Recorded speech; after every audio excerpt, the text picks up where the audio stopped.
Book 2. The Desert of Ice. Chapter 1.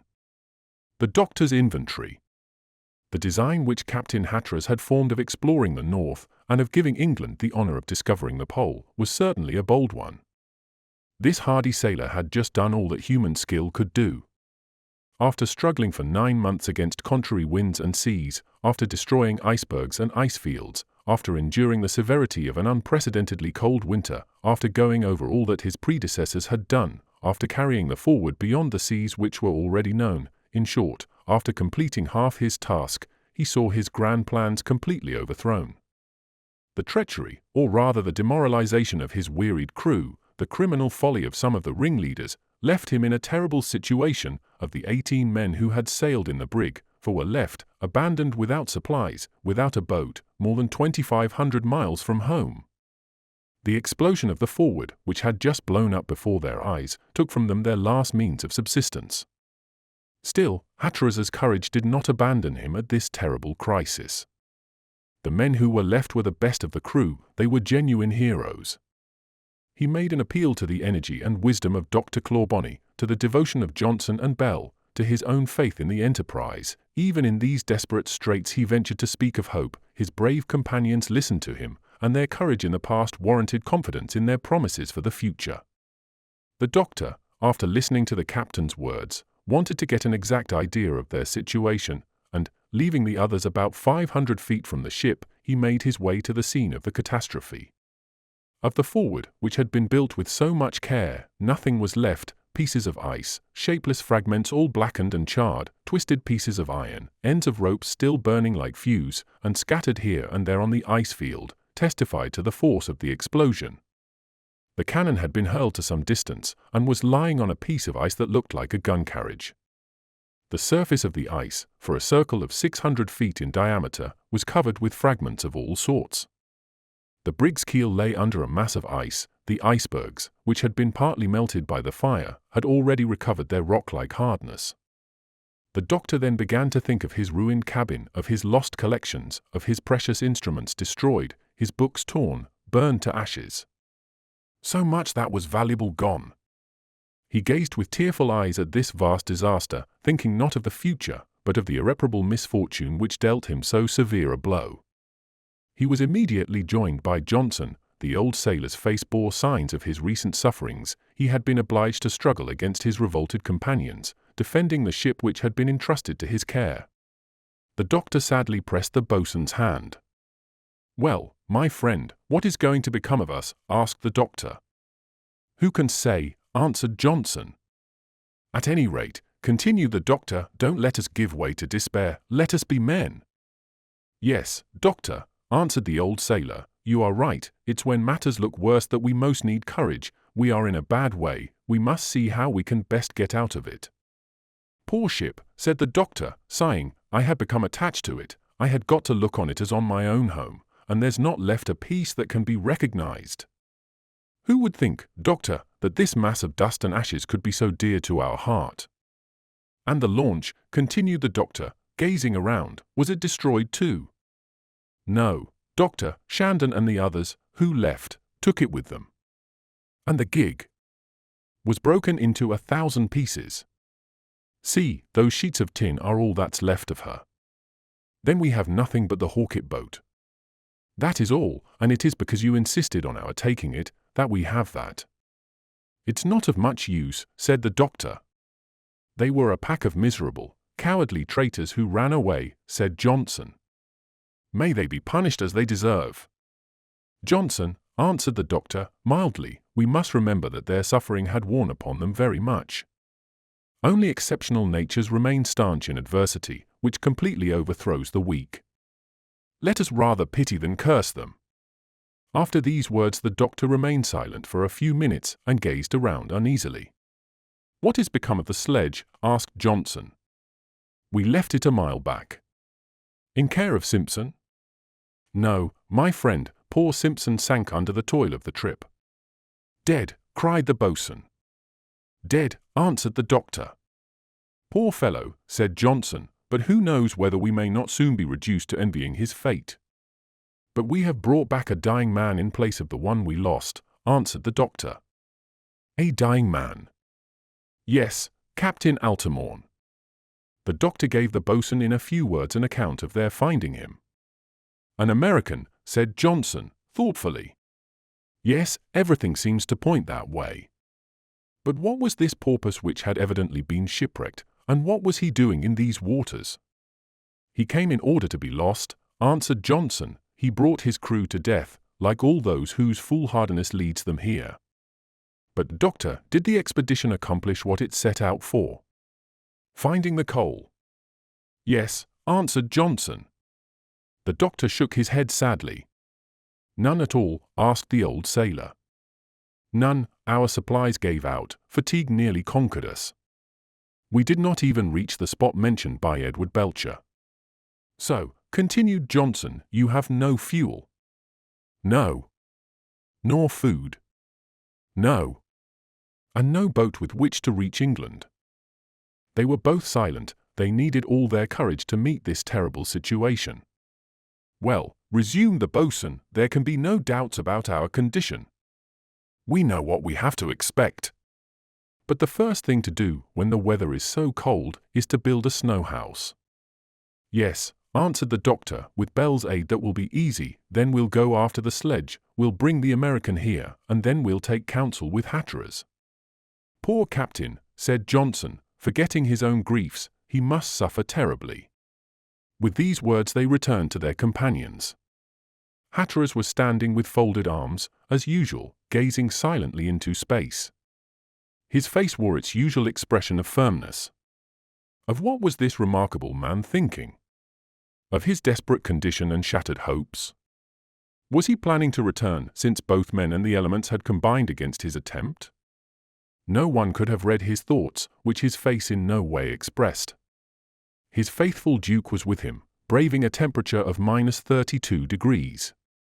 Bell lay motionless on the ice. His insensibility might cost him his life. He was in danger of being frozen to death. Johnson shook him violently, rubbed him with snow, and with some difficulty aroused him from his torpor.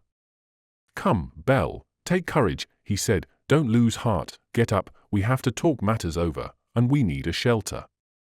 Have you forgotten how to make a snow house? Come, help me, Bell. There's an iceberg we can cut into. Come, to work. That will give us what we need, courage.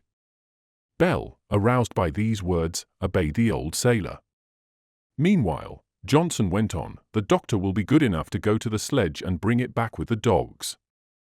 I am ready, answered the doctor, in an hour I shall be back.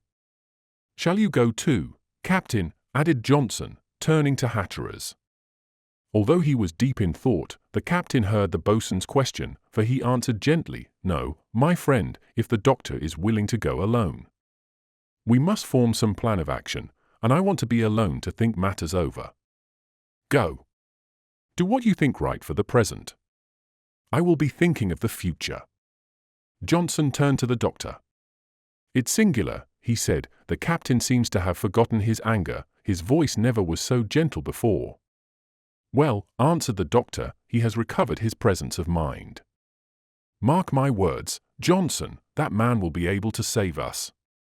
Thereupon the doctor wrapped himself up as well as he could, and, staff in hand, walked away towards the sledge in the midst of a fog which the moonlight made almost bright.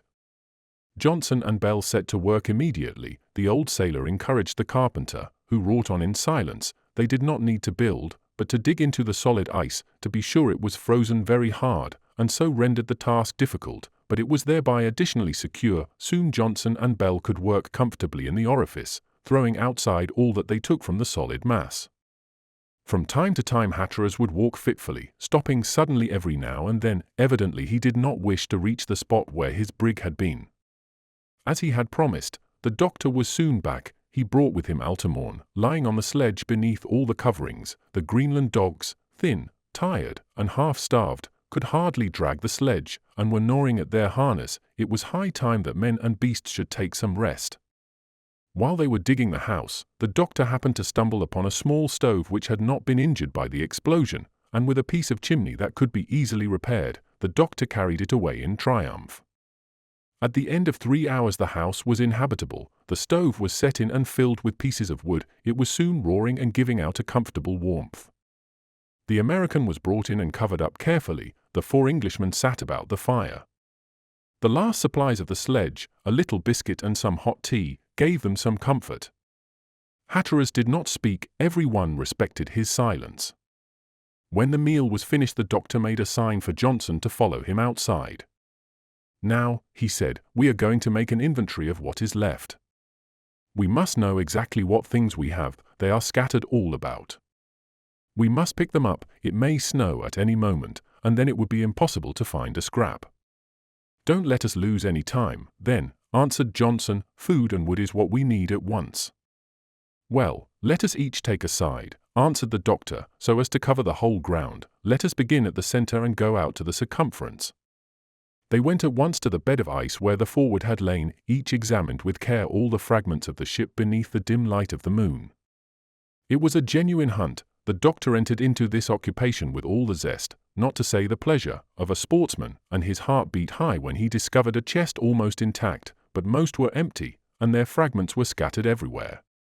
The violence of the explosion had been considerable, many things were but dust and ashes, the large pieces of the engine lay here and there, twisted out of shape, the broken flanges of the screw were hurled 20 fathoms from the ship and buried deeply in the hardened snow, the bent cylinders had been torn from their pivots, the chimney, torn nearly in two, and with chains still hanging to it, lay half hid under a large cake of ice, the bolts, bars, the ironwork of the helm, the sheathing, all the metalwork of the ship, lay about as if it had been fired from a gun.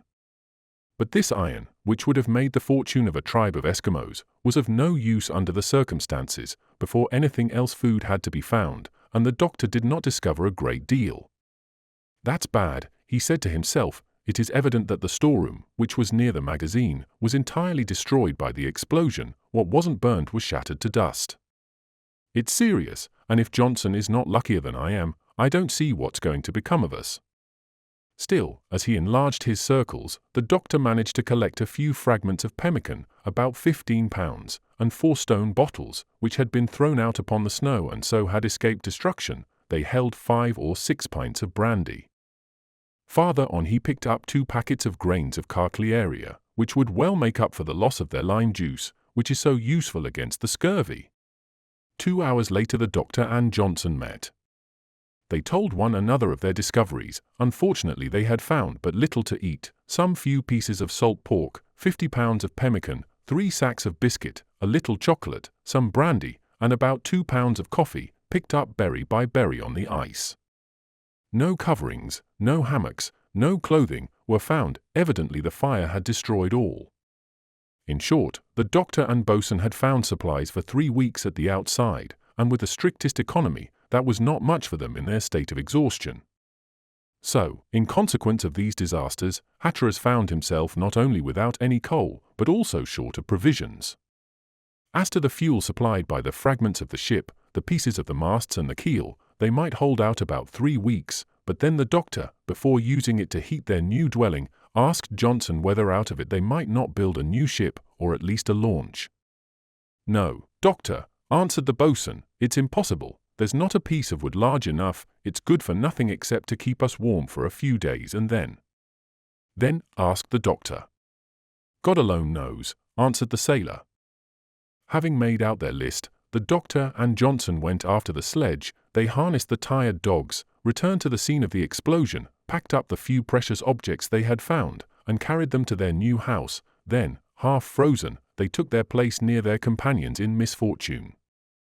Chapter 2. Altamont's First Words. Towards 8 o'clock in the evening the snow clouds cleared away for a few minutes, the constellations shone brilliantly in the clear air. Hatteras made use of this change to get the altitude of some stars. He went out without saying a word, carrying his instruments with him. He wished to ascertain his position and see if the ice field had not been drifting again. After an absence of half an hour he came back, lay down in a corner, and remained perfectly still, although not asleep. The next day snow began to fall heavily. The doctor could not help being glad that he had made his examination the day before, for a white curtain soon covered the whole expanse, and every trace of the explosion was hidden under 3 feet of snow. On that day they could not set foot outside. Fortunately their quarters were comfortable, or at least seemed so to the exhausted travelers. The little stove worked well, except occasionally when violent gusts drove the smoke into the room. With its heat they could make coffee and tea, which are both so serviceable beverages when the temperature is low.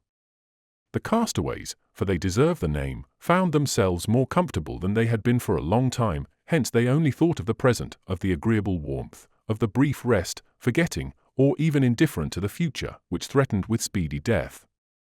The American suffered less, and gradually returned to life. He opened his eyes, but he did not say anything. His lips bore traces of the scurvy, and could not utter a sound. He could hear, and was told where he was and how he got there.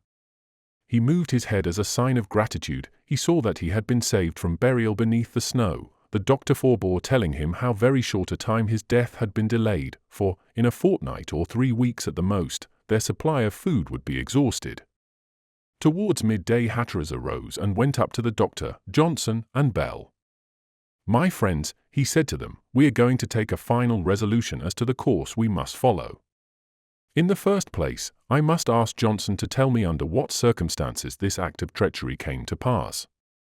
"Why should we know?" said the doctor. "The fact is certain, we need give it no more thought." "I am thinking of it, all the same," answered Hatteras. "But after I've heard what Johnson has to say, I shall not think of it again. This is the way it happened," went on the boatswain. "I did all I could to prevent the crime." "I am sure of that, Johnson, and I will add that the leaders had been plotting it for some time." "So I thought," said the doctor.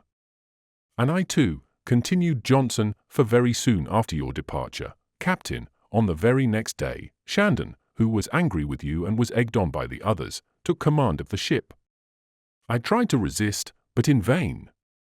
After that, everyone acted as he saw fit.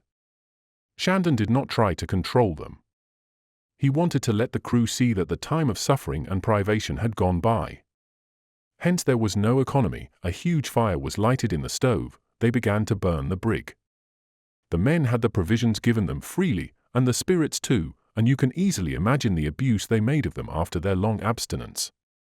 Things went on in this way from the 7th to the 15th of January. "So," said Hatteras, in a grave voice, "it was Shandon who incited the men to revolt." "Yes, Captain." "Say nothing more about him." "Go on, Johnson."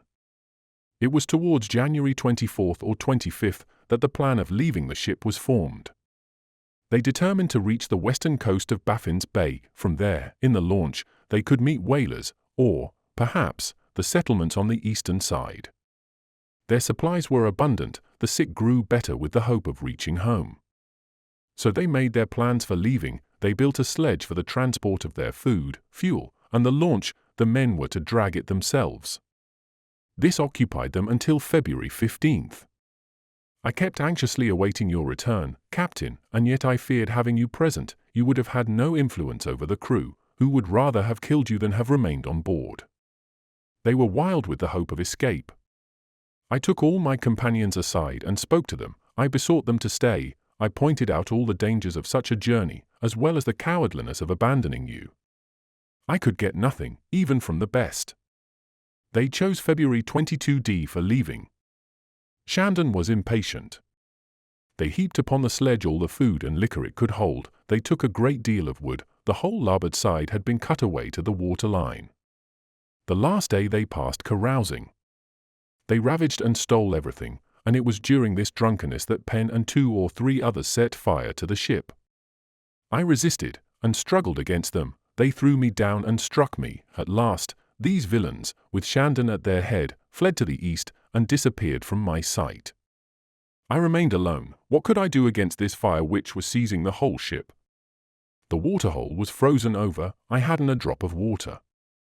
For 2 days the forward was wrapped in flames, and you know the rest.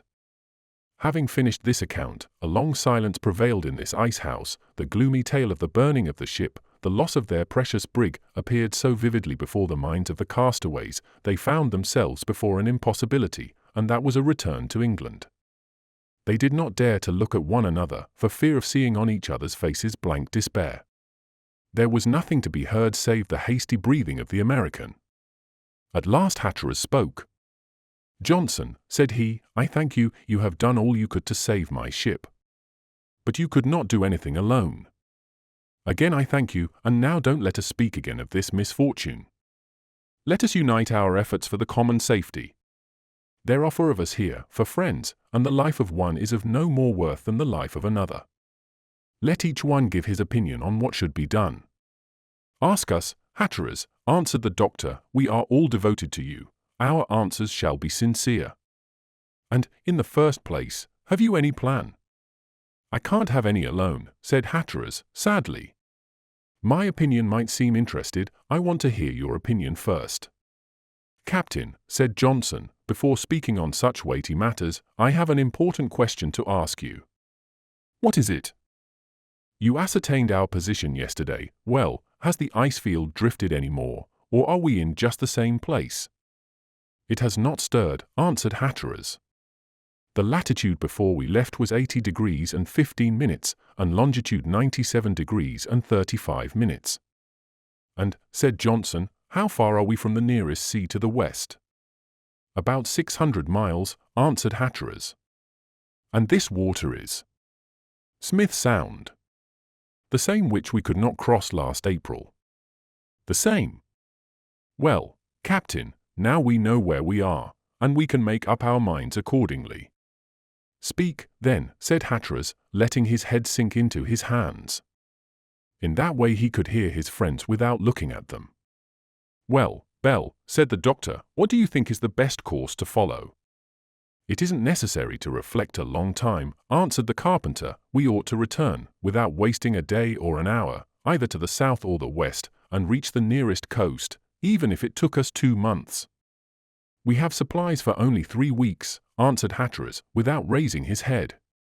Well, continued Johnson, we must make that distance in 3 weeks, since it's our only chance of safety. If we have to crawl on our knees at the end, we must leave, and arrive in 25 days. This part of the northern continent is not known, answered Hatteras. We may meet obstacles, such as mountains and glacier, which will completely bar our progress.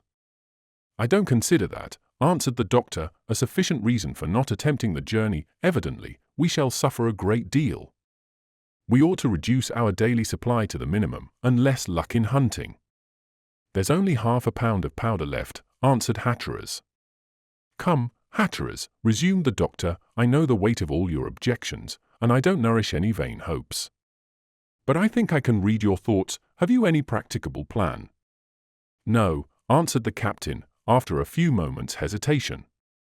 You do not doubt our courage, continued the doctor, we are willing to follow you to the last, you know very well, but should we not now abandon all hope of reaching the pole? Mutiny has overthrown your plans, you fought successfully against natural obstacles, but not against the weakness and perfidy of men. You have done all that was humanly possible, and I am sure you would have succeeded, but, in the present condition of affairs, are you not compelled to give up your project, and in order to take it up again, should you not try to reach England without delay? Well, Captain, asked Johnson, when Hatteras had remained a long time silent. At last the captain raised his head, and said in a constrained tone, do you think you are sure of reaching the shore of the Sound, tired as you are, and almost without food? No, answered the doctor, but it's sure the shore won't come to us, we must go to it.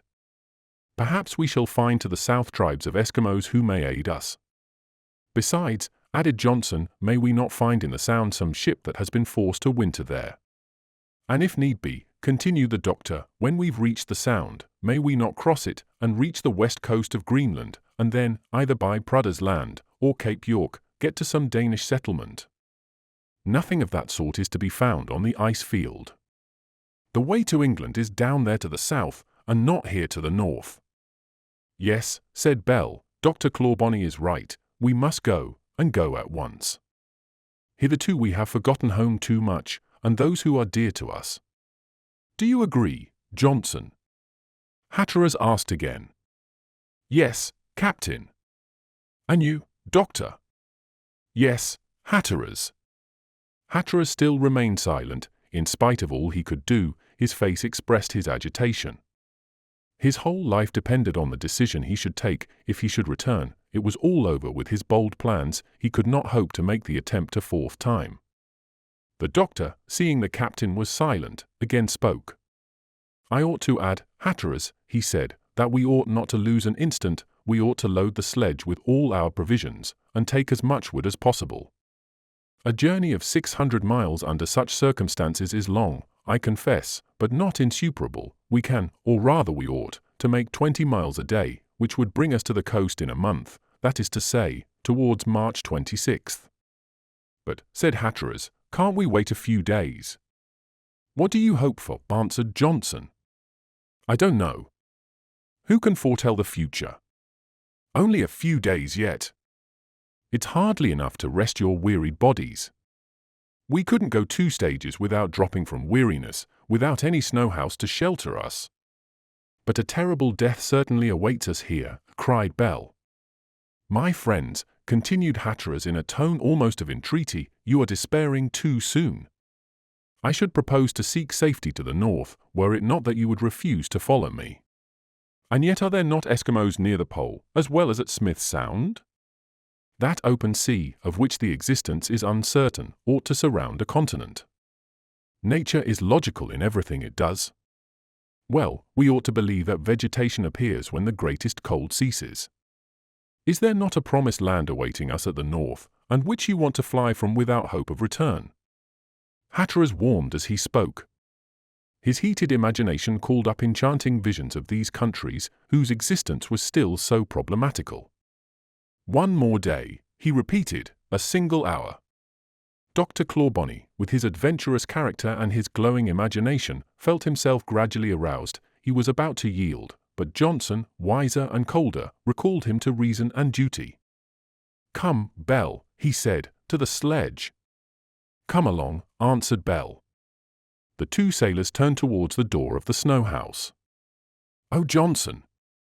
You, shouted Hatteras. "Well, go." "I shall stay." "Captain," said Johnson, stopping in spite of himself. "I shall stay, I say." "Go." "Leave me like the rest." "Go." "Come, Duke, we too shall stay." The brave dog joined his master, barking. Johnson looked at the doctor. He did not know what to do. The best plan was to calm Hatteras and to sacrifice a day to his fancies. The doctor was about making up his mind to this effect when he felt someone touch his arm. He turned round. The American had just left the place where he had been lying. He was crawling on the floor. At last he rose to his knees, and from his swollen lips a few inarticulate sounds issued. The doctor, astonished, almost frightened, gazed at him silently. Hatteras approached the American and examined him closely. He tried to make out the words which the poor fellow could not pronounce. At last, after trying for 5 minutes, he managed to utter this word, "porpoise." "The porpoise?" asked the captain. The American bowed affirmatively. "In these seas?" asked Hatteras with beating heart. "The same sign from the sick man." "To the north?" "Yes." "And you know where it lies?" "Yes." "Exactly." There was a moment's silence. The bystanders were all excited. "Now, listen carefully," said Hatteras to the sick man. "We must know where this ship lies. I am going to count the degrees aloud. You will stop me by a sign." The American bowed his head to show that he understood. "Come," said Hatteras, "we'll begin with the longitude." 105? No. 106? 107? 108? Far to the west. "Yes," said the American. "Let us go on." 109? 10? 11? 12? 14? 16? 18? 19? 20? "Yes," answered Altamont. "Longitude 120, said Hatteras. "And how many minutes?" "I shall count." Hatteras began at number 1. At 15 Altamont made a sign for him to stop. "All right," said Hatteras. "Now for the latitude. You understand? 80? 81? 82? 83?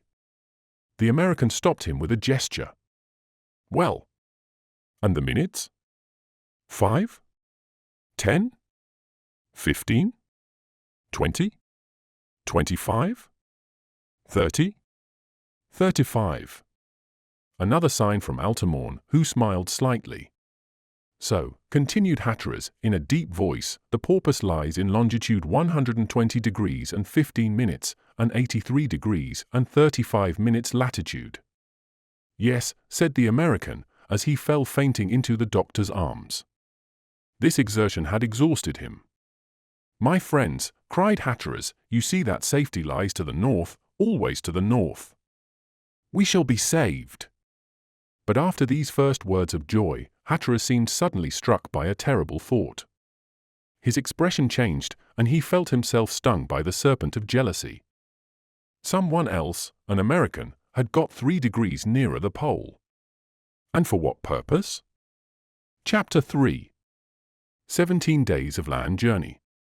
This new incident, these first words which Altamont uttered, had completely altered the situation of the castaways, but just now they had been far from any possible aid, without a reasonable chance of reaching Baffin's Bay, threatened with starvation on a journey too long for their wearied bodies, and now, within 400 miles from their snow house, there was a ship which offered them bounteous supplies, and perhaps the means of continuing their bold course to the pole.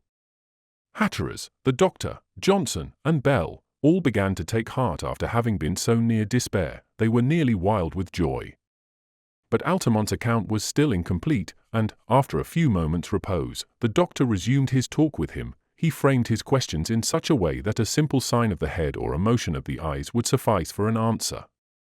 Soon he made out that the porpoise was an American bark from New York, that it had been caught in the ice with a large supply of food and fuel, and, although she lay on her beam ends, she must have withstood the ice, and it would be possible to save her cargo.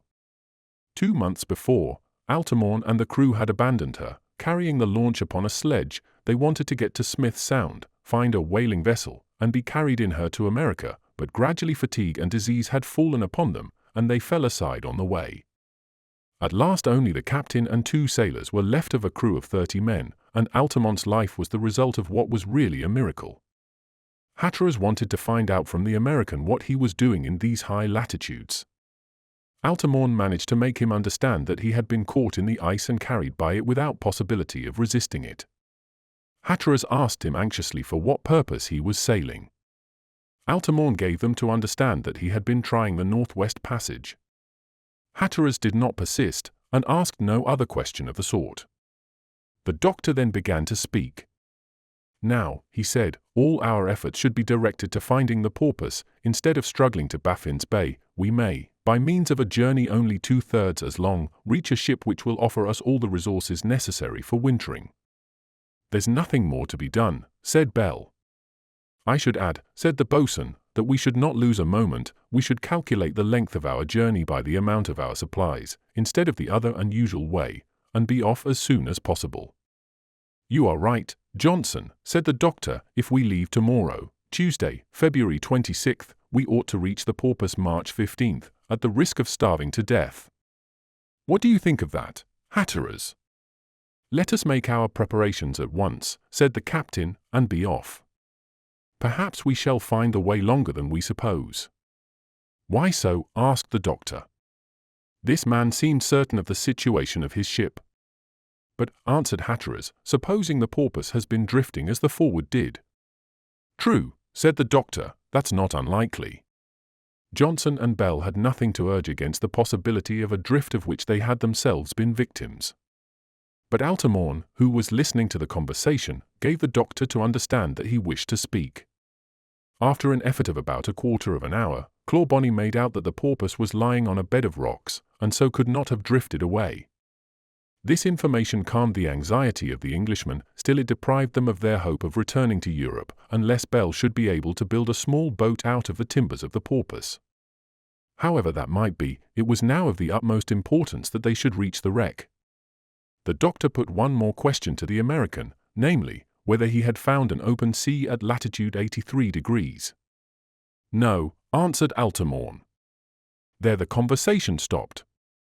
They began at once to prepare for departure, Bell and Johnson first began to see about the sledge, which needed complete repairing. Since they had plenty of wood, they made the uprights stronger, availing themselves of the experience of their southern trip.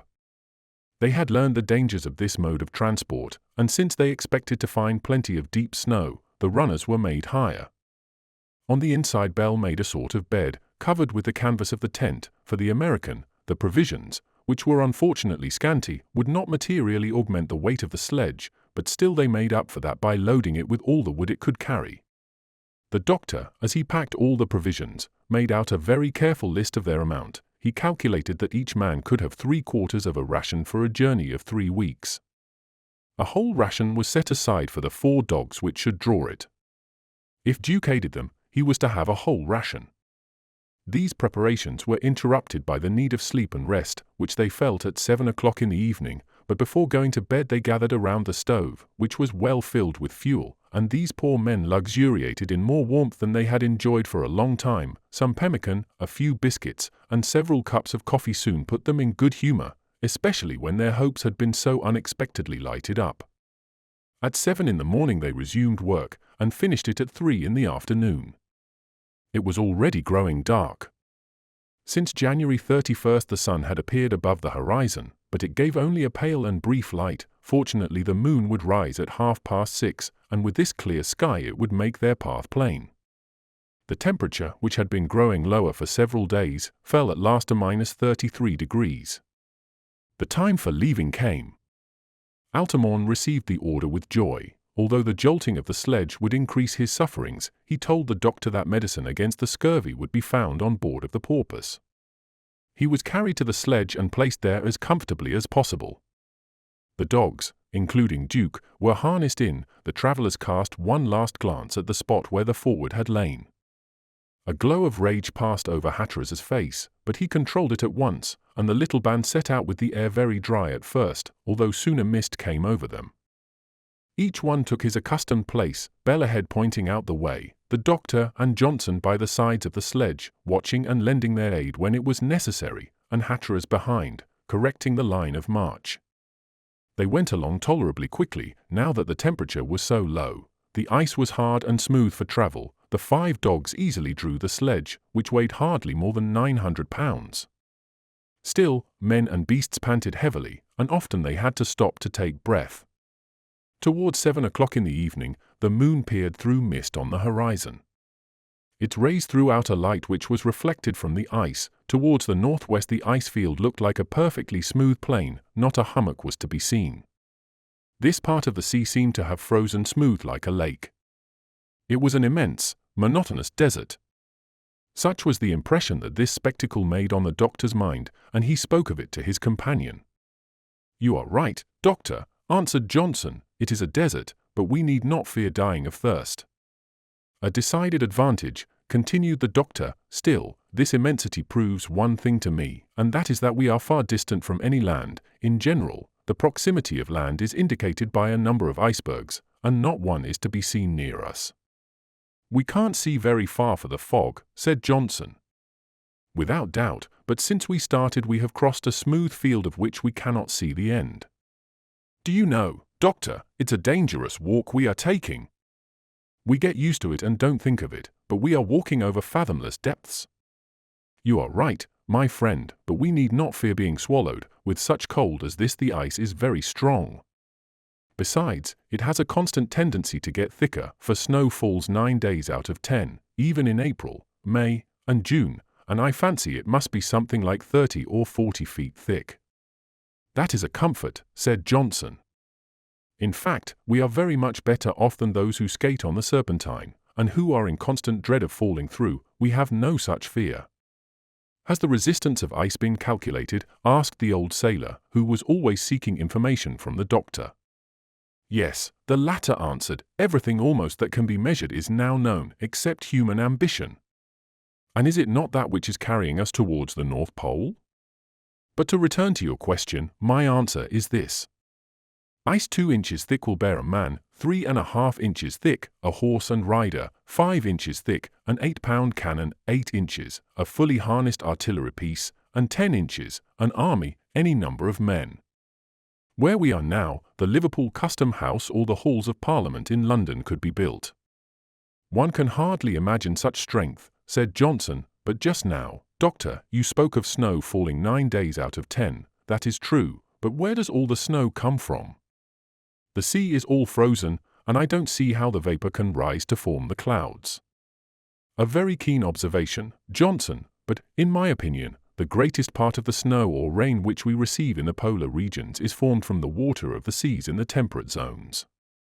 One flake arose into the air under the form of vapor from some river in Europe, it helped make a cloud, and finally came here to be condensed. It is not impossible that we who drink it may be quenching our thirst at the rivers of our own country. That is true, answered Johnson. At that moment Hatteras's voice was heard directing their steps and interrupting their conversation. The fog was growing thicker and making a straight line hard to follow. Finally the little band halted at about 8 o'clock in the evening. After walking nearly 15 miles, the weather was dry, the tent was raised, the fire lighted, supper cooked, and all rested peacefully. Hatteras and his companions were really favored by the weather. The following days brought no new difficulties, although the cold became extremely severe and the mercury remained frozen in the thermometer. If the wind had risen, no one could have withstood the temperature. The doctor was able to corroborate Parry's observations, which he made during his journey to Melville Island. He said that a man comfortably dressed could walk safely in the open air exposed to great cold, if the air were only calm, but as soon as the slightest wind arose, a sharp pain was felt in the face, and an extreme headache which is soon followed by death. The doctor was very anxious, for a slight wind would have frozen the marrow in their bones. March 5 he observed a phenomenon peculiar to these latitudes. The sky was clear and thick with stars, and thick snow began to fall without any cloud being visible. The constellations shone through the flakes which fell regularly on the ice field. This went on for about 2 hours, and stopped before the doctor had found a satisfactory explanation of its fall. The last quarter of the moon had then disappeared. Total darkness reigned for 17 hours out of the 24. The travellers had to tie themselves together by a long cord. To avoid being separated, it was almost impossible for them to go in a straight line. Still, these bold men, although animated by an iron will, began to grow weary. Their halts were more frequent, and yet they ought not to lose an hour, for their supplies were rapidly diminishing. Hatteras would often ascertain their position by observation of the moon and stars. As he saw the days pass by and the destination appear as remote as before, he would ask himself sometimes if the porpoise really existed, whether the American's brain might not have been deranged by his sufferings, or whether, through hate of the English, and seeing himself without resources, he did not wish to drag them with him to certain death. He expressed his fears to the doctor, who discouraged them greatly, but he readily understood the lamentable rivalry which existed between the American and English captains. They are two men whom it will be hard to make agree, he said to himself. March 14. After journeying for 16 days, they had only reached latitude 82 degrees, their strength was exhausted, and they were still 100 miles from the ship. To add to their sufferings, they had to bring the men down to a quarter ration, in order to give the dogs their full supply. They could not depend on their shooting for food, for they had left only 7 charges of powder and 6 balls. They had in vain fired at some white hares and foxes, which besides were very rare. None had been hit. Nevertheless, on the 18th, the doctor was fortunate enough to find a seal lying on the ice. He wounded him with several balls. The animal, not being able to escape through his hole in the ice, was soon slain. He was a very good size. Johnson cut him up skillfully, but he was so very thin that he was of but little use to the men, who could not make up their minds to drink his oil, like the Eskimos. Still the doctor boldly tried to drink the slimy fluid, but he could not do it. He preserved the skin of the animal, for no special reason, by a sort of hunter's instinct, and placed it on the sledge. The next day, the 16th, they saw a few icebergs on the horizon. Was it a sign of a neighboring shore, or simply a disturbance of the ice? It was hard to say. When they had reached one of these hummocks, they dug in it with a snow knife, a more comfortable retreat than that afforded by the tent, and after 3 hours of exertion they were able to rest about their glowing stove. Chapter 4. The last charge of powder. Johnson had admitted the tired dogs into the snow house. When the snow is falling heavily, it serves as a covering to the animals, preserving their natural heat. but in the open air, with a temperature of -40 degrees, they would soon have frozen to death. Johnson, who made an excellent dog driver, tried feeding the dogs with the dark flesh of the seals which the travellers could not swallow, and to his great surprise they made a rich feast out of it, the old sailor in his delight told the doctor. He, however, was not in the least surprised. He knew that in the north of America the horses make fish their main article of food, and what a herbivorous horse could content himself with would certainly satisfy an omnivorous dog. Before going to rest, although sleep became an imperious necessity for men who had walked 15 miles on the ice, the doctor wished to have a few serious words with his companions about the dangers of their situation. "We are only at latitude 82 degrees, he said, "and our supplies are already running short." "A reason for losing no time," answered Hatteras. "We must push on, the strong can draw the feeble." "Shall we find a ship when we get there?" asked Bell, who was much depressed by the fatigue of the journey. "Why doubt it?" said Johnson. "The American's safety depends on ours." To make sure, the doctor was anxious to question Altamont again. He could speak easily, although his voice was weak. He confirmed all the statements he had already made. He repeated that the ship was aground on some granite rocks, where it could not stir, and that it lay in longitude 120 degrees and 15 minutes, and latitude 83 degrees and 35 minutes. "We can't doubt this statement," resumed the doctor. "The difficulty is not whether the porpoise is there, but the way of getting to her."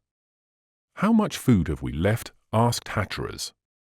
"Enough for 3 days at the outside," answered the doctor. "Well, we must get to her in 3 days," said the captain, firmly. "We must indeed," continued the doctor, "and if we succeed we shall have no need to complain, for we shall have been favored by faultless weather. The snow has given us a fortnight's respite, and the sledge has glided easily on the hardened ice. Ah, if it only carried 200 pounds of food! Our dogs could have managed it easily enough. But still we can't help it." "With luck and skill," said Johnson, "we might put to some use the few charges of powder which are left us. If we should kill a bear we should be supplied for all the rest of the journey." "Without doubt," answered the doctor, "but these animals are rare and shy, and then, when one thinks of the importance of a shot, his hand will shake and his aim be lost." "But you are a good shot," answered Bell. "Yes, when for men's dinners do not depend on my hitting, still, I will do my best if I get a chance. Meanwhile let us try to satisfy ourselves with this thin soup of scraps of pemmican, then go to sleep, and tomorrow early we'll start forth again." A few moments later excessive fatigue outweighed every other feeling, and they all sank into a heavy sleep. Early on Saturday Johnson awoke his companions. The dogs were harnessed to the sledge, and they took up again their journey northward. The heavens were magnificent, the air was very clear, the temperature very low. When the sun appeared above the horizon it appeared like an elongated ellipse. Its horizontal diameter appeared, in consequence of refraction, to be double its vertical diameter. It sent forth its clear, cold rays over the vast icy plain. This return to light, if not to heat, rejoiced them all. The doctor, gun in hand, walked off for a mile or two, braving the cold and solitude. Before going he measured the supply carefully. Only 4 charges of powder were left, and 3 balls. That was a small supply when one remembers that a strong animal like the polar bear often falls only after receiving 10 or 12 shots. Hence the doctor did not go in search of so fierce game. A few hares or 2 or 3 foxes would have satisfied him and given him plenty of provisions. But during that day, if he saw one, or could not approach one, or if he were deceived by refraction, he would lose his shot, and this day, as it was, cost him a charge of powder and a ball. His companions, who trembled with hope at the report of his gun, saw him returning with downcast looks. They did not say anything. That evening they went to sleep as usual, after putting aside 2 quarter rations reserved for the 2 following days. The next day their journey seemed more laborious. They hardly walked, they rather dragged along. The dogs had eaten even the entrails of the seal, and they were beginning to gnaw their harness. A few foxes passed at some distance from the sledge, and the doctor, having missed another shot as he chased them, did not dare to risk his last ball and his last charge save one of powder. That evening they halted early, unable to set one foot before the other, and, although their way was lighted by a brilliant aurora, they could not go on. This last meal, eaten Sunday evening under their icy tent, was very melancholy. If heaven did not come to their aid, they were lost. Hatteras did not speak, Bell did not even think. Johnson reflected in silence, but the doctor did not yet despair. Johnson thought of setting some traps that night, but since he had no bait, he had very little hope of success, and in the morning he found, as he expected, that, although a great many foxes had left their marks around, yet not one had been caught. He was returning much disappointed when he saw an enormous bear sniffing the air at about 30 yards from the sledge. The old sailor thought Providence had sent this animal to him to be slain. Without awakening his companions, he seized the doctor's gun and made his way towards the bear. Having got quite near, he took aim, but just as he was about to pull the trigger, he felt his arm trembling. His large fur gloves were in his way. He took them off quickly and seized his gun with a firmer hand. Suddenly, a cry of pain escaped him. The skin of his fingers, burned by the cold of the gun barrel, remained clinging to it, while the gun fell to the ground and went off from the shock, sending the last ball off into space. At the sound of the report, the doctor ran. He understood everything at a glance. He saw the animal trot quickly away. Johnson was in despair and thought no more of the pain. "I'm as tender as a baby," he cried, "not to be able to endure that pain. And an old man like me." "Come back, Johnson," the doctor said to him. "You'll get frozen. See, your hands are white already. Come back, come." "I don't deserve your attentions, doctor," answered the boatswain. "Leave me." "Come along, you obstinate fellow. Come along. It will soon be too late." And the doctor, dragging the old sailor under the tent, made him plunge his hands into a bowl of water, which the heat of the stove had kept liquid, although it was not much above the freezing point. But Johnson's hands had no sooner touched it than it froze at once. "You see," said the doctor, "it was time to come back, otherwise I should have had to amputate your hands." Thanks to his cares, all danger was gone in an hour, but it was no easy task, and constant friction was necessary to recall the circulation into the old sailor's fingers. The doctor urged him to keep his hands away from the stove, the heat of which might produce serious results. That morning they had to go without breakfast. Of the pemmican and the salt meat nothing was left. There was not a crumb of biscuit, and only half a pound of coffee. They had to content themselves with drinking this hot, and then they set out. "There's nothing more," said Bell to Johnson, in a despairing accent. "Let us trust in God," said the old sailor. "He is able to preserve us." "This Captain Hatteras," continued Bell. "He was able to return from his first expeditions, but he'll never get back from this one, and we shall never see home again. Courage, Bell! I confess that the captain is almost foolhardy, but there is with him a very ingenious man." "Dr. Clawbonny," said Bell. "Yes," answered Johnson. "What can he do in such circumstances?" retorted Bell, shrugging his shoulders. "Can he change these pieces of ice into pieces of meat? Is he a god who can work by miracles? Who can say?" The boatswain answered his companion's doubts. "I trust in him." Bell shook his head and fell into a silent apathy in which he even ceased to think. That day they made hardly 3 miles. At evening they had nothing to eat. The dogs threatened to devour one another. The men suffered extremely from hunger. Not a single animal was to be seen. If there had been one, of what use would it have been? They could not go hunting with a knife. Only Johnson thought he recognized a mile to leeward the large bear, who was following the ill-fated little party. "It is spying us," he said to himself. "It sees a certain prey in us." But Johnson said no word to his companions. That evening they made their accustomed halt, and their supper consisted only of coffee. They felt their eyes growing haggard, their brain growing confused, and, tortured by hunger, they could not get an hour's sleep. Strange and painful dreams took possession of their minds.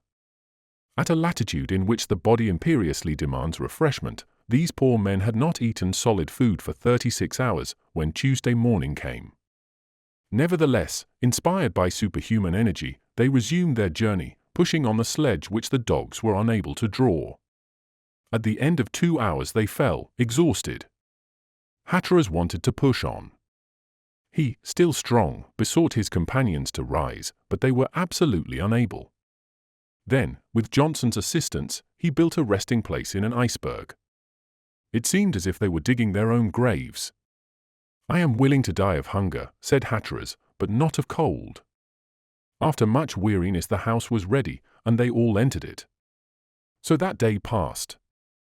In that evening, while his companions lay inert, Johnson had a sort of hallucination. He dreamed of an immense bear. That word, which he kept repeating, attracted the doctor's attention, so that he shook himself free from his stupor, and asked the old sailor why he kept talking about a bear, and what bear he meant. "The bear which is following us," answered Johnson. "The bear which is following us," repeated the doctor.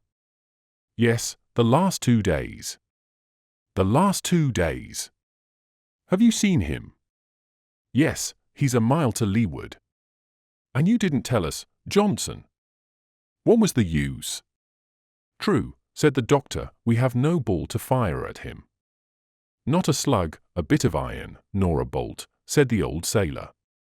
The doctor was silent and began to think intently. Soon he said to the boatswain, "You are sure the bear is following us?"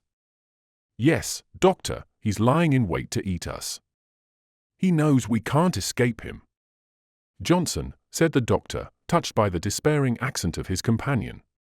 "His food is sure," continued the poor man, who was beginning to be delirious. "He must be half famished, and I don't see why we need keep him waiting any longer." "Be quiet, Johnson." "No, doctor, if we've got to come to it, why should we prolong the animal's sufferings? He's hungry as we are, he has no seal to eat. Heaven sends him us men, well, so much the better for him." Thereupon Johnson went out of his mind. He wanted to leave the snow house. The doctor had hard work to prevent him, and he only succeeded by saying, as if he meant it, "Tomorrow I shall kill that bear." "Tomorrow," said Johnson, as if he had awakened from a bad dream. "Yes, tomorrow." "You have no ball." "I shall make one." "You have no lead." "No, but I have some quicksilver." Thereupon the doctor took the thermometer. It marked +50°. He went outside, placed the instrument on the ice, and soon returned. The outside temperature was -50°. Then he said to the old sailor, "Now go to sleep, and wait till tomorrow." That night they endured the horrors of hunger. Only the doctor and the boatswain were able to temper them with a little hope.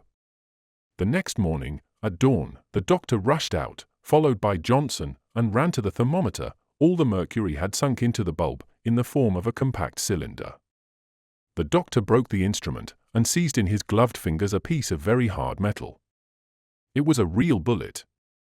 "Ah, doctor," shouted the old sailor, "that's a real miracle. You are a wonderful man."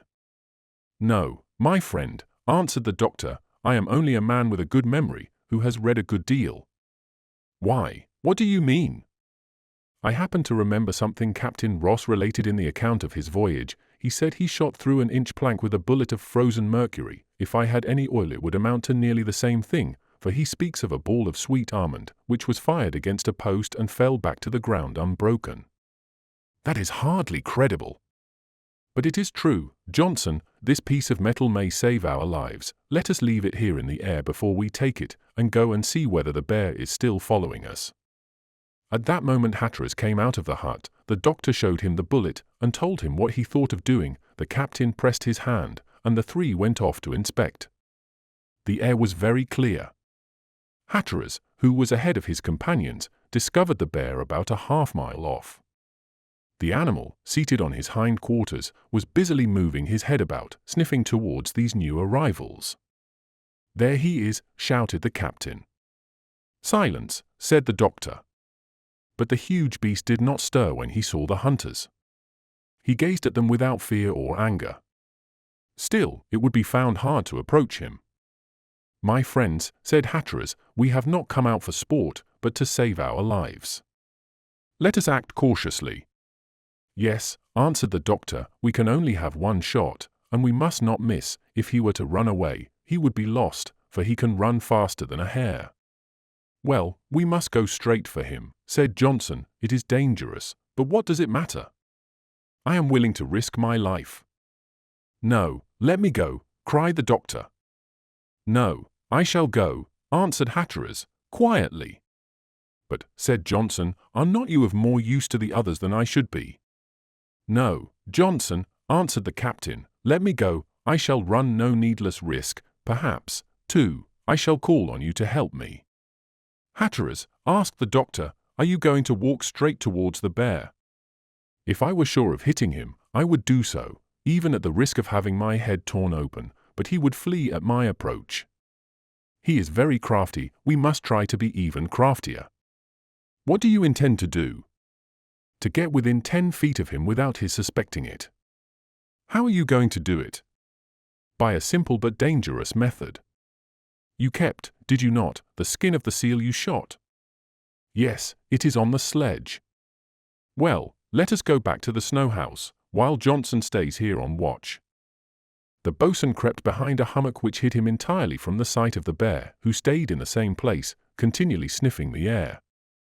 Chapter 5. The Seal and the Bear. Hatteras and the doctor went back to the house. "You know," said the captain, "that the polar bears chase seals, which are their principal food. They watch for days at their breathing holes, and seize them the moment they come upon the ice. So a bear will not be afraid of a seal, far from it." "I understand your plan," said the doctor, "but it's dangerous." "But there is a chance of success," answered the captain, "and we must try it. I am going to put on the sealskin and crawl over the ice. Let us lose no time. Load the gun and give it to me." The doctor had nothing to say. He would himself have done what his companion was about to try. He left the house, carrying 2 axes, one for Johnson, the other for himself. Then, accompanied by Hatteras, he went to the sledge. There Hatteras put on the sealskin, which very nearly covered him. Meanwhile, Hatteras loaded the gun with the last charge of powder, and dropped in it the quicksilver bullet, which was as hard as steel and as heavy as lead. Then he handed Hatteras the gun, which he hid beneath the sealskin. Then he said to the doctor, "You go and join Johnson. I shall wait a few moments to puzzle the enemy." "Courage, Hatteras," said the doctor. "Don't be uneasy, and above all don't show yourselves before you hear my gun." The doctor soon reached the hummock which concealed Johnson. "Well?" the latter asked. "Well, we must wait. Hatteras is doing all this to save us." The doctor was agitated. He looked at the bear, which had grown excited, as if he had become conscious of the danger which threatened him. A quarter of an hour later the seal was crawling over the ice. He made a circuit of a quarter of a mile to baffle the bear. Then he found himself within 300 feet of him. The bear then saw him, and settled down as if he were trying to hide. Hatteras imitated skillfully the movements of a seal, and if he had not known, the doctor would certainly have taken him for one. "That's true," whispered Johnson. The seal, as he approached the bear, did not appear to see him. He seemed to be seeking some hole through which to reach the water. The bear advanced towards him over the ice with the utmost caution. His eager eyes betrayed his excitement. For 1 or perhaps 2 months he had been fasting, and fortune was now throwing a sure prey before him. The seal had come within 10 feet of his enemy. The bear hastened towards him, made a long leap, and stood stupefied 3 paces from Hatteras, who, casting aside the sealskin, with one knee resting on the ground, was aiming at the bear's heart. The report was sounded, and the bear rolled over on the ice. "Forward!" shouted the doctor. And, followed by Johnson, he hastened to the scene of combat. The huge beast rose, and beat the air with one paw while with the other he tore up a handful of snow to stanch the wound. Hatteras did not stir, but waited, knife in hand. But his aim had been accurate, and his bullet had hit its mark. Before the arrival of his friends he had plunged his knife into the beast's throat, and it fell, never to rise. "Victory!" shouted Johnson. "Hurrah! Hurrah! Hurrah!" cried the doctor. Hatteras, with folded arms, was gazing calmly at the corpse of his foe. "It's now my turn," said Johnson. "It's very well to have killed it, but there is no need of waiting till it's frozen as hard as a stone, when teeth and knife will be useless for attacking it." Johnson began by skinning the bear, which was nearly as large as an ox. It was 9 feet long and 6 feet in circumference. 2 huge tusks, 3 inches long, issued from his mouth. On opening him, nothing was found in his stomach but water. The bear had evidently eaten nothing for a long time. Nevertheless, he was very fat, and he weighed more than 1,500 pounds. He was divided into 4 quarters, each one of which gave 200 pounds of meat, and the hunters carried this flesh back to the snow house, without forgetting the animal's heart, which went on beating for 3 hours. The others wanted to eat the meat raw, but the doctor bade them wait until it should be roasted. On entering the house, he was struck by the great cold within it. He went up to the stove and found the fire out. The occupations as well as the excitement of the morning had made Johnson forget his customary duty. The doctor tried to rekindle the fire, but there was not even a spark lingering amid the cold ashes.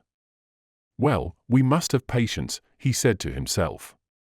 He then went to the sledge to get some tinder and asked Johnson for his steel, telling him that the fire had gone out. Johnson answered that it was his fault, and he put his hand in his pocket, where he usually kept it. He was surprised not to find it there. He felt in his other pockets with the same success. He went into the snow house and examined carefully the covering under which he had slept in the previous night, but he could not find it. "Well," shouted the doctor. Johnson came back and stared at his companions. "And haven't you got the steel, Dr. Clawbonny?" he asked. "No, Johnson." "Nor you, Captain?" "No," answered Hatteras. "You have always carried it," said the doctor. "Well, I haven't got it now," murmured the old sailor, growing pale. "Not got it," shouted the doctor, who could not help trembling. There was no other steel, and the loss of this might bring with it terrible consequences. "Hunt again," said the doctor. Johnson ran to the piece of ice behind which he had watched the bear, then to the place of combat, where he had cut him up, but he could not find anything. He returned in despair. Hatteras looked at him without a word of reproach. "This is serious," he said to the doctor. "Yes," the latter answered. "We have not even an instrument, a glass from which we might take the lens to get fire by means of it." "I know it," answered the doctor, "and that is a great pity, because the rays of the sun are strong enough to kindle tinder." "Well," answered Hatteras, "we must satisfy our hunger with this raw meat, then we shall resume our march and we shall try to reach the ship." "Yes," said the doctor, buried in reflection, "yes, we could do that if we had to." "Why not?" "We might try." "What are you thinking of?" asked Hatteras. "An idea which has just occurred to me." "An idea," said Johnson, "one of your ideas." "Then we are saved." "It's a question," answered the doctor, "whether it will succeed." "What is your plan?" said Hatteras. "We have no lens." "Well, we will make one." "How?" asked Johnson. "With a piece of ice which we shall cut out." "Why, do you think?" "Why not?" "We want to make the sun's rays converge to a common focus, and ice will do as much good as crystal." "Is it possible?" asked Johnson. "Yes, only I should prefer fresh to salt water. It is more transparent and harder." "But if I am not mistaken," said Johnson, pointing to a hummock 100 paces distant, "that dark green block shows." "You are right. Come, my friends, bring your hatchet, Johnson." The 3 men went towards the block which, as they supposed, was formed of fresh water. The doctor had a piece, a foot in diameter, cut through, and he began to smooth it with the hatchet. Then he equalized the surface still further with his knife. Then he polished it with his hand, and he obtained soon a lens as transparent as if it had been made of the most magnificent crystal. Then he returned to the snow house, where he took a piece of tinder and began his experiment. The sun was shining brightly. The doctor held the lens so that the rays should be focused on the tinder, which took fire in a few seconds. "Hurrah! Hurrah!" cried Johnson, who could hardly trust his eyes. "Oh, doctor, doctor!" The old sailor could not restrain his joy. He was coming and going like a madman. The doctor had returned to the house. A few minutes later the stove was roaring, and soon a delicious odor of cooking aroused Bell from his torpor. It may be easily imagined how the feast was enjoyed. Still the doctor advised his friends to partake in moderation. He set an example, and while eating he again began to talk. "Today is a lucky day," he said. "We have food enough for our journey. But we mustn't fall asleep in the delights of Capua, and we'd better start out again." "We can't be more than 48 hours from the Porpoise," said Altamont, who could now begin to speak once more. "I hope," said the doctor, smiling, "that we shall find material for a fire there." "Yes," said the American. "For, if my ice lens is good," continued the doctor, "there would still be something desired on cloudy days, and there are many of them less than 4 degrees from the pole." "True," said Altamont with a sigh, "less than 4 degrees. My ship has gone nearer than any yet has been." "Forward," said Hatteras, quickly. "Forward," repeated the doctor, gazing uneasily at the two captains. The strength of the travellers soon returned, the dogs had eaten freely of the bear's flesh, and they continued their journey northward. During their walk the doctor tried to draw from Altamont the object of his expedition, but the American gave only evasive answers. "There are 2 men to be watched," he whispered to the boatswain. "Yes," answered Johnson. Hatteras never says a word to the American, and the American seems to show very little gratitude. "Fortunately I am here." "Dr. Clawbonny," answered Johnson, "since this Yankee has returned to life, I don't like his face much." "Either I'm mistaken," answered the doctor, "or he suspects Hatteras's plans." "Do you think that the stranger has the same plans?" "Who can tell? The Americans are bold. An American may well try what an Englishman tries." "You think that, Altamont?" "I don't think anything about it," answered the doctor, "but the situation of this ship on the way to the pole gives one material for thought." "But Altamont said he had drifted there." "He said so." "Yes, but he was smiling in a very strange way." "The devil, Dr. Clawbonny, it would be unfortunate if there should be any rivalry between 2 such men." "Heaven grant that I may be mistaken, Johnson, for this misfortune might produce serious complications, if not some catastrophe. I hope Altamont will not forget that we saved his life." "But isn't he going to save us?" "I confess that without us he would not be alive, but what would become of us without him, without his ship, without its resources?" "Well, doctor, you are here, and I hope with your aid all will go well." "I hope so, Johnson." The voyage went on without incident. There was no lack of bear's flesh, and they made copious meals of it. There was a certain good humor in the little band, thanks to the jests of the doctor and his pleasant philosophy. This worthy man always had some scrap of information to give to his companions. His health continued good, he had not grown very thin, in spite of his fatigues and privations. His friends at Liverpool would have recognized him without difficulty, especially would they have recognized his unaltered good humor. During the morning of Saturday the appearance of the plain of ice changed materially. The perturbed fragments, the frequent packs, the hummocks, showed that the ice field was enduring some severe pressure. Evidently some unknown continent, some new island, might have caused this by narrowing the passes. Blocks of fresh water, more frequent and larger, indicated the coast to be near. Hence, there was near them a new land, and the doctor yearned with a desire to add to the charts of the northern regions. Great is the pleasure of ascertaining the line of these unknown coasts, and of tracing it with a pencil. That was the doctor's aim, while that of Hatteras was merely to place his foot upon the pole, and he took pleasure in advance in thinking of the names he was going to give to the seas, straits, bays, and slightest promontories in these new continents. Certainly he would not forget the names of his companions, his friends, nor Her Gracious Majesty, nor the royal family, and he foresaw a certain Cape Clawbonny with great satisfaction. These thoughts kept him busy all day. That evening they encamped as usual, and each one took his turn at watching near these unknown lands. The next day, Sunday, after a heavy breakfast of bear's paws, which were very good, the travellers pushed on to the north, inclining a little to the west. The road grew difficult, but yet they advanced rapidly. Altamont, from the top of the sledge, scanned the horizon with feverish attention. His companions were the victims of involuntary uneasiness. The last solar observations gave them latitude 83 degrees and 35 minutes and longitude 120 degrees and 15 minutes. That was the place where the American ship was said to be lying. The question of life and death was to be solved that day. At last, at about 2:30 in the afternoon, Altamont stood straight, stopped the little band by a loud cry, and, pointing with his hand to a white mass, which all the rest had taken for an iceberg, he cried with a loud voice, "The Porpoise." Chapter 6. The Porpoise. March 24th was Palm Sunday. That day when the streets of the towns and villages of Europe are filled with flowers and leaves, bells are ringing, and the air is filled with rich perfumes. But here, in this desolate country, what sadness and silence! The wind was keen and bitter, not a leaf of foliage was to be seen. But still, this Sunday was a day of rejoicing for our travellers, for at last they were about to find supplies which would save them from certain death.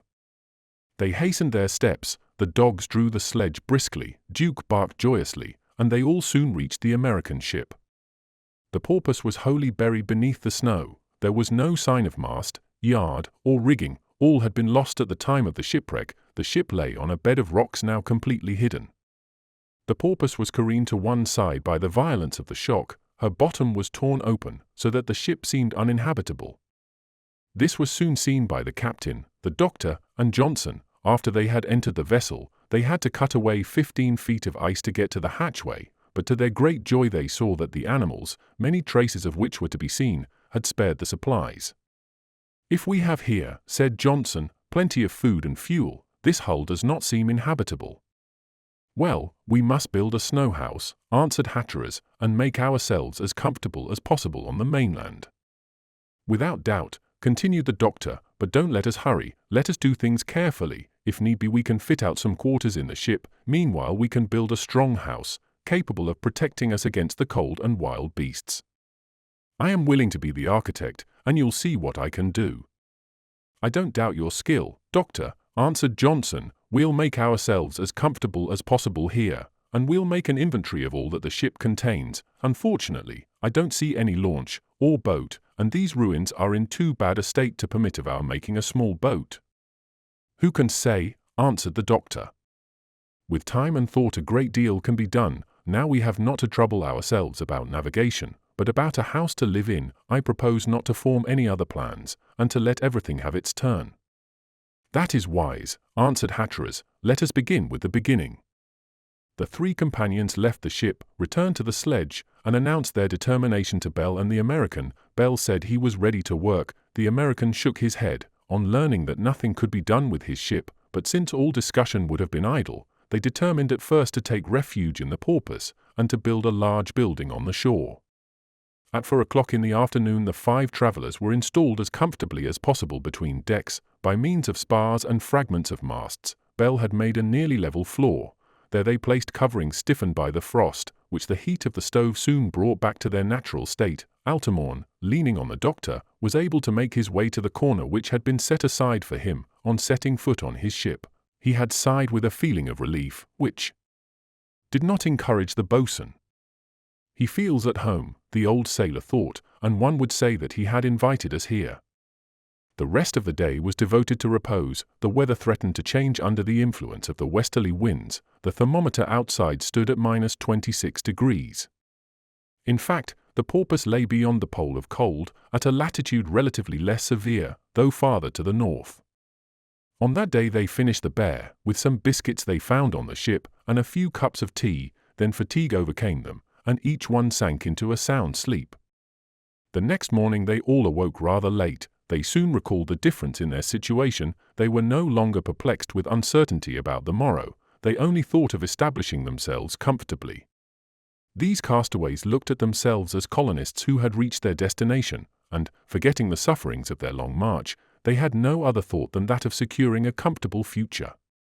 "Well," said the doctor, stretching his arms, "it's something not to have to wonder where one will sleep tonight and what one will have to eat tomorrow." "Let us first make an inventory of the ship," answered Johnson. The porpoise had been carefully equipped for a long voyage. The inventory, when complete, indicated the following supplies: 6,150 pounds of flour, fat and raisins for puddings, 2,000 beef and salt pork, 1,500 pemmican, 700 sugar, 700 chocolate, 500 rice, 1½ chests of tea weighing 87 pounds, many barrels of canned fruits and vegetables, lime juice in abundance, cacklearia, sorrel and watercresses, and 300 gallons of rum and brandy. In the hold there was a large supply of ammunition. There was plenty of coal and wood. The doctor collected carefully the nautical instruments, and he also found a Bunsen's pile, which had been carried for electrical tests and experiments. In short, they had supplies enough to keep 5 men on whole rations for 2 years. All fear of starving or freezing to death was hence wholly removed. "Our means of living are certain," said the doctor to the captain, "and there is nothing to prevent our reaching the pole." "The pole," answered Hatteras, trembling with excitement. "Certainly," continued the doctor. "What's to prevent our pushing on during the summer across the land?" "Across the land? True. But how about the sea? Can't we build a small boat out of the timber of the porpoise?" "An American boat, you mean," answered Hatteras, scornfully, "and commanded by this American." The doctor understood the captain's repugnance, and judged it best to change the conversation. "Now that we know what our supplies are," he went on, "we must build some safe place for them, and a house for ourselves. We have plenty of material, and we can settle ourselves very comfortably. I hope, Bell," he added, turning to the carpenter, "that you are going to distinguish yourself. I may be able to help you too, I trust." "I'm ready, doctor," answered Bell. "If it were necessary, I could easily build a whole city with houses and streets out of these blocks of ice." "We shan't need as much as that. Let us follow the example of the agents of the Hudson's Bay Company. They build forts which protect them from the wild beasts and the Indians. That is all we need. Let us make it no larger than necessary. On one side the dwelling, on the other the stores, with a sort of curtain and 2 bastions. I'll try to rub up what I know about fortification." "Upon my word, doctor," said Johnson, "I don't doubt that we shall make something very fine under your direction." "Well, my friends, we must first choose a site. A good engineer should first study the lay of the land. Will you come with me, Hatteras?" "I shall trust to you, doctor," answered the captain. "You see about that, while I explore the coast."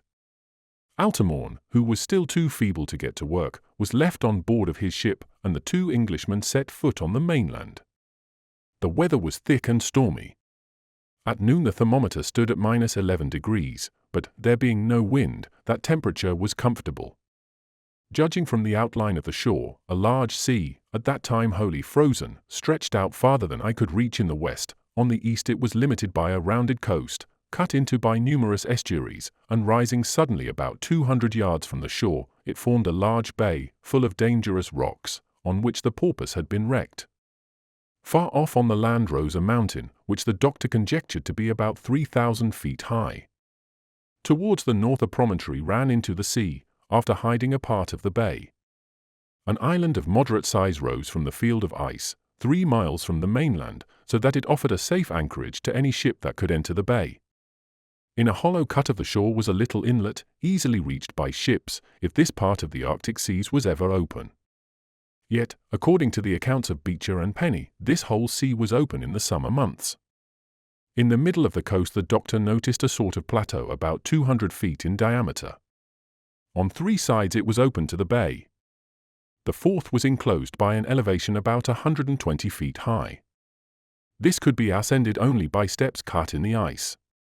This seemed a proper place for a solid building, and it could be easily fortified. Nature had adapted it for the purpose.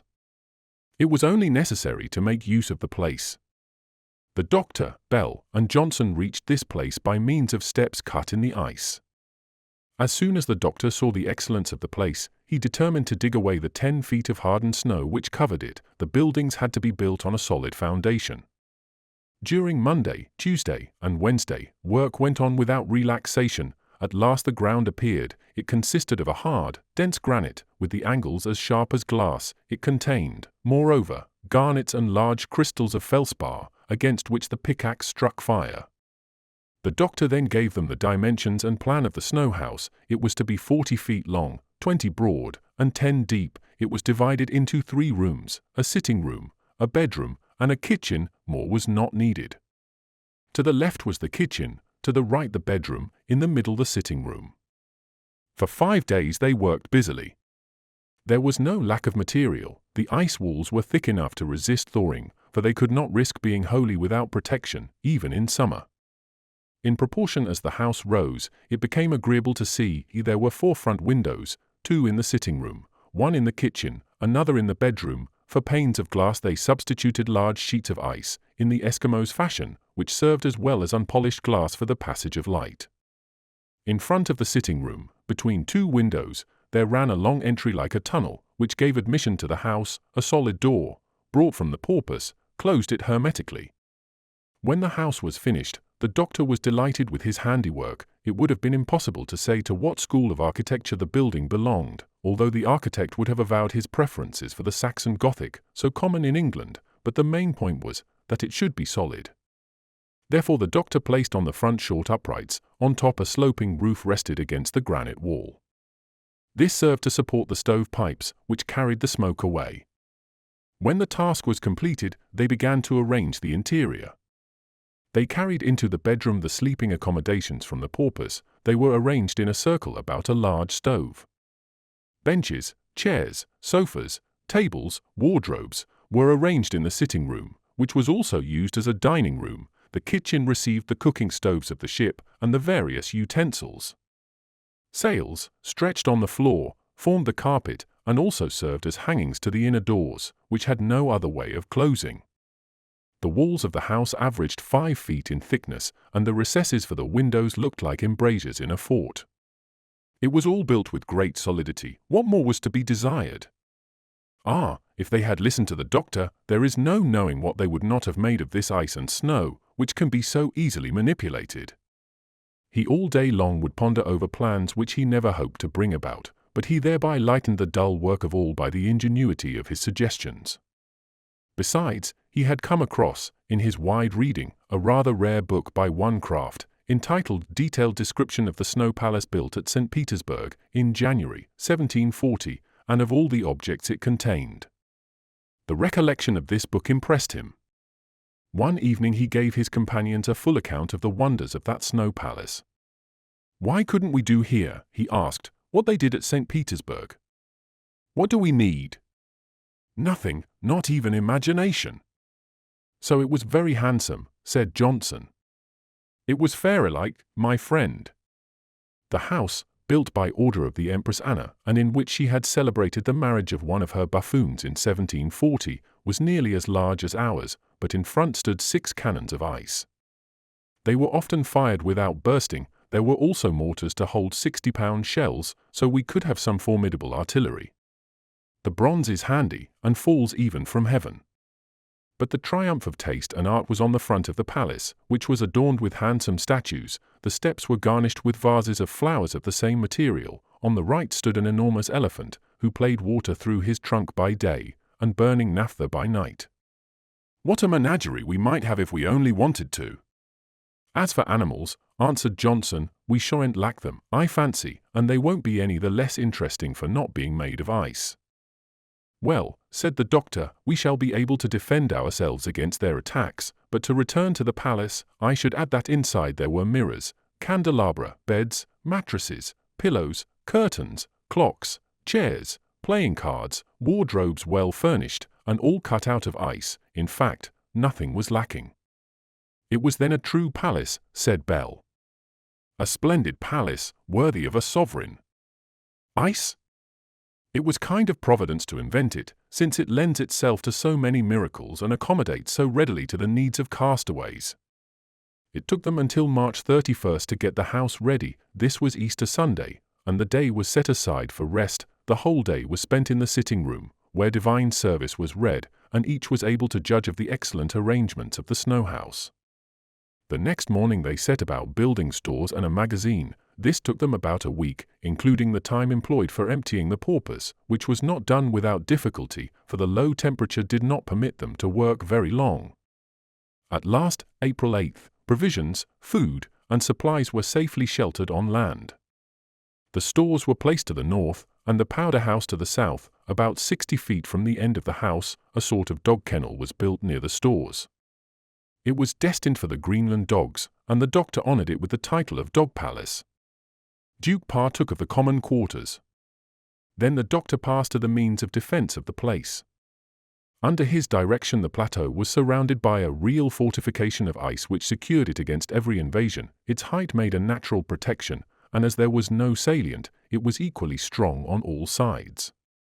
The doctor's system of defense recalled strongly the method of Sterne's Uncle Toby, whose gentleness and good humor he also shared. He was a pleasant sight when he was calculating the inclination of the platform and the breadth of the causeway, but this task was so easy with the snow that he enjoyed it, and he was able to make the wall 7 feet thick. Besides the plateau overlooking the bay, he had to build neither counterscarp nor glacis. The parapet of snow, after following the outlines of the plateau, joined the rock on the other side. The work of fortification was finished April 15th. The fort was completed, and the doctor seemed very proud of his work.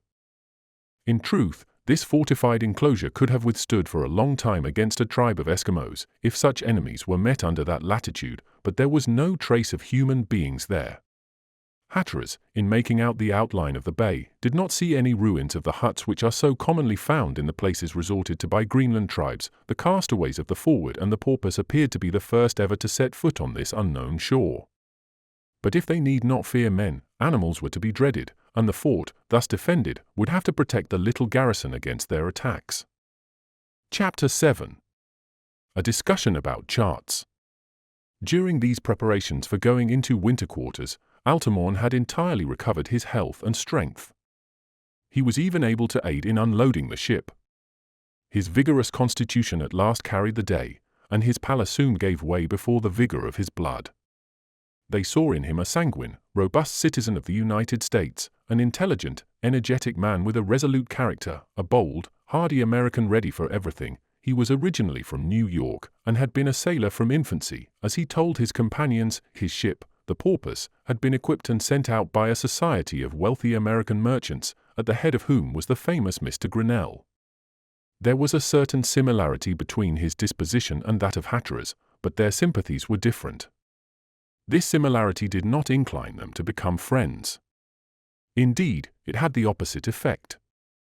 A close observer would have detected serious discordances between them, and this, although they were very frank with one another. Altamont was less so, however, than Hatteras. With greater ease of manner, he was less loyal. His open character did not inspire as much confidence as did the captain's gloomy temperament. Hatteras would say what he had to say, and then he held his peace. The other would talk a great deal, but say very little. Such was the doctor's reading of the American's character, and he was right in his presentiment of a future disagreement, if not hatred, between the captains of the Porpoise and the Forward. And yet only one could command. To be sure, Hatteras had all the right of commanding, by virtue of anterior right and superior force. But if one was at the head of his own men, the other was on board of his own ship. And that was generally felt. Either from policy or instinctively, Altamont was at first attracted towards the doctor. It was to him he owed his life, but it was sympathy rather than gratitude which moved him.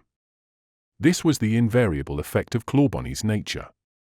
Friends grew about him like wheat under the summer sun. Every one has heard of people who rise at 5 o'clock in the morning to make enemies. The doctor could have got up at 4 without doing it. Nevertheless, he resolved to profit by Altamont's friendship to the extent of learning the real reason of his presence in the polar seas. But with all his wordiness the American answered without answering, and kept repeating what he had to say about the Northwest Passage. The doctor suspected that there was some other motive for the expedition, the same, namely, that Hatteras suspected. Hence he resolved not to let the two adversaries discuss the subject, but he did not always succeed. The simplest conversations threatened to wander to that point, and any word might kindle a blaze of controversy. It happened soon. When the house was finished, the doctor resolved to celebrate the fact by a splendid feast. This was a good idea of Clawbonny's, who wanted to introduce in this continent the habits and pleasures of European life. Bell had just shot some ptarmigans and a white rabbit, the first harbinger of spring. This feast took place April 14th, Low Sunday, on a very pleasant day. The cold could not enter the house, and if it had, the roaring stoves would have soon conquered it. The dinner was good, the fresh meat made an agreeable variety after the pemmican and salt meat. A wonderful pudding, made by the doctor's own hand, was much admired. Everyone asked for another supply. The head cook himself, with an apron about his waist and a knife hanging by his side, would not have disgraced the kitchen of the Lord High Chancellor of England.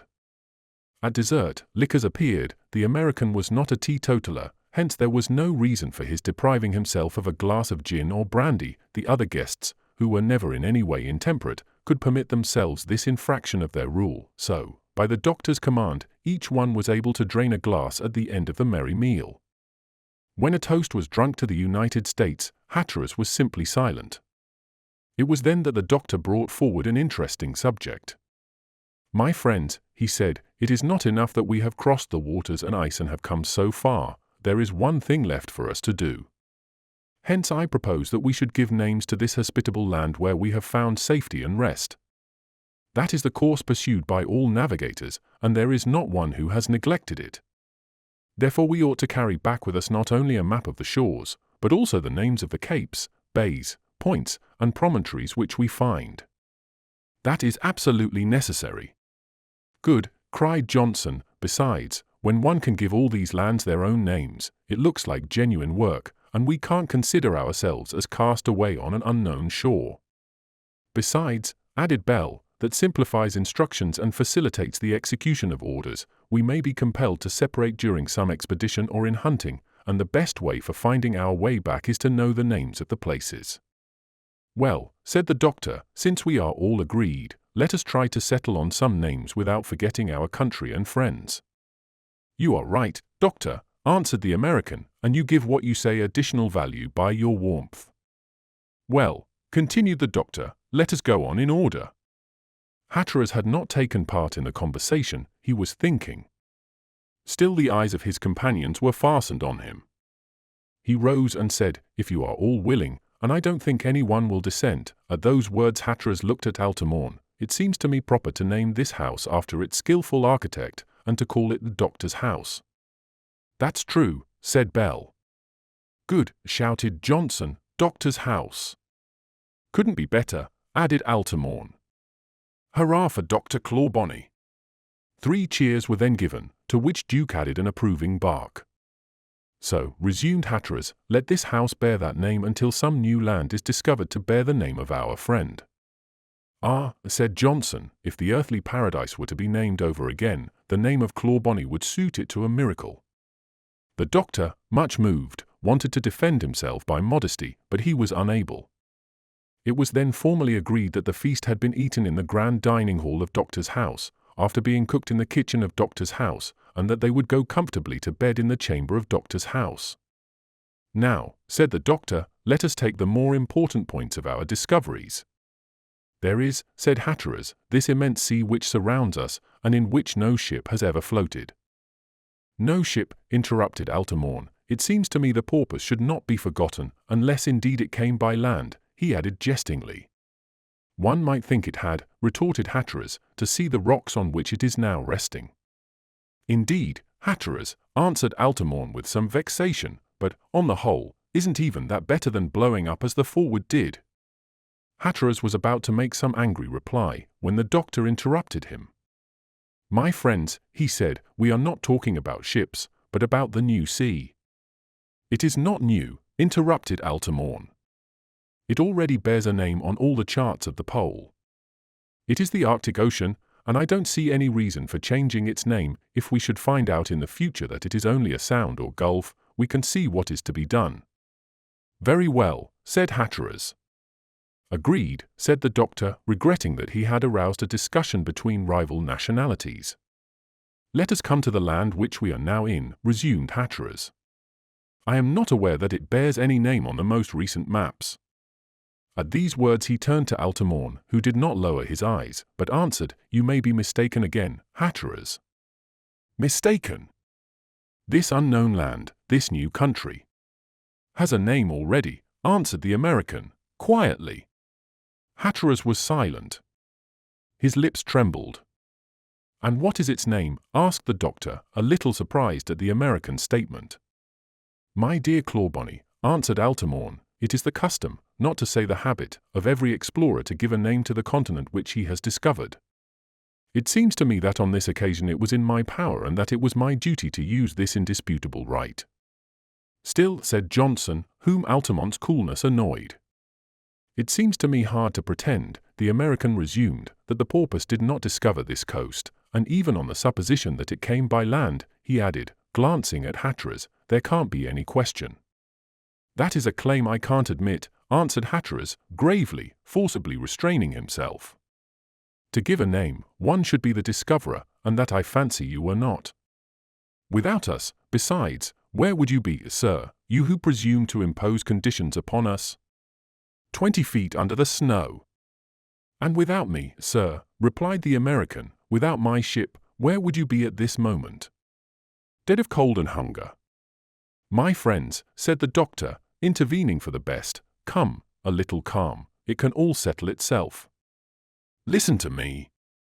That gentleman, continued Altamont, pointing to the captain, can give a name to all the lands he discovers, if he discovers any, but this continent belongs to me.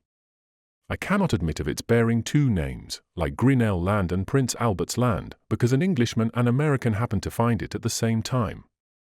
Here it's different. My rights of precedence are beyond dispute. No ship has ever touched this shore before mine. No human being before me has ever set foot upon it. Now, I have given it its name, and it shall keep it. And what is its name? Asked the doctor. New America, answered Altamont.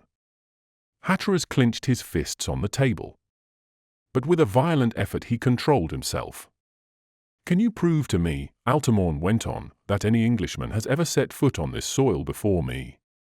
Johnson and Bell were silent, although they were no less angry than the captain at the haughty coolness of their opponent. But there was nothing to be said. The doctor began again after a few moments of painful silence. My friends, he said, the first law of humanity is justice. It embraces all the rest. Let us then be just, and not give way to evil feelings. Altamont's priority appears to me incontestable.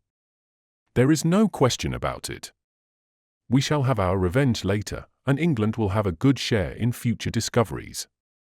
Let us leave to this land, then, the name of New America.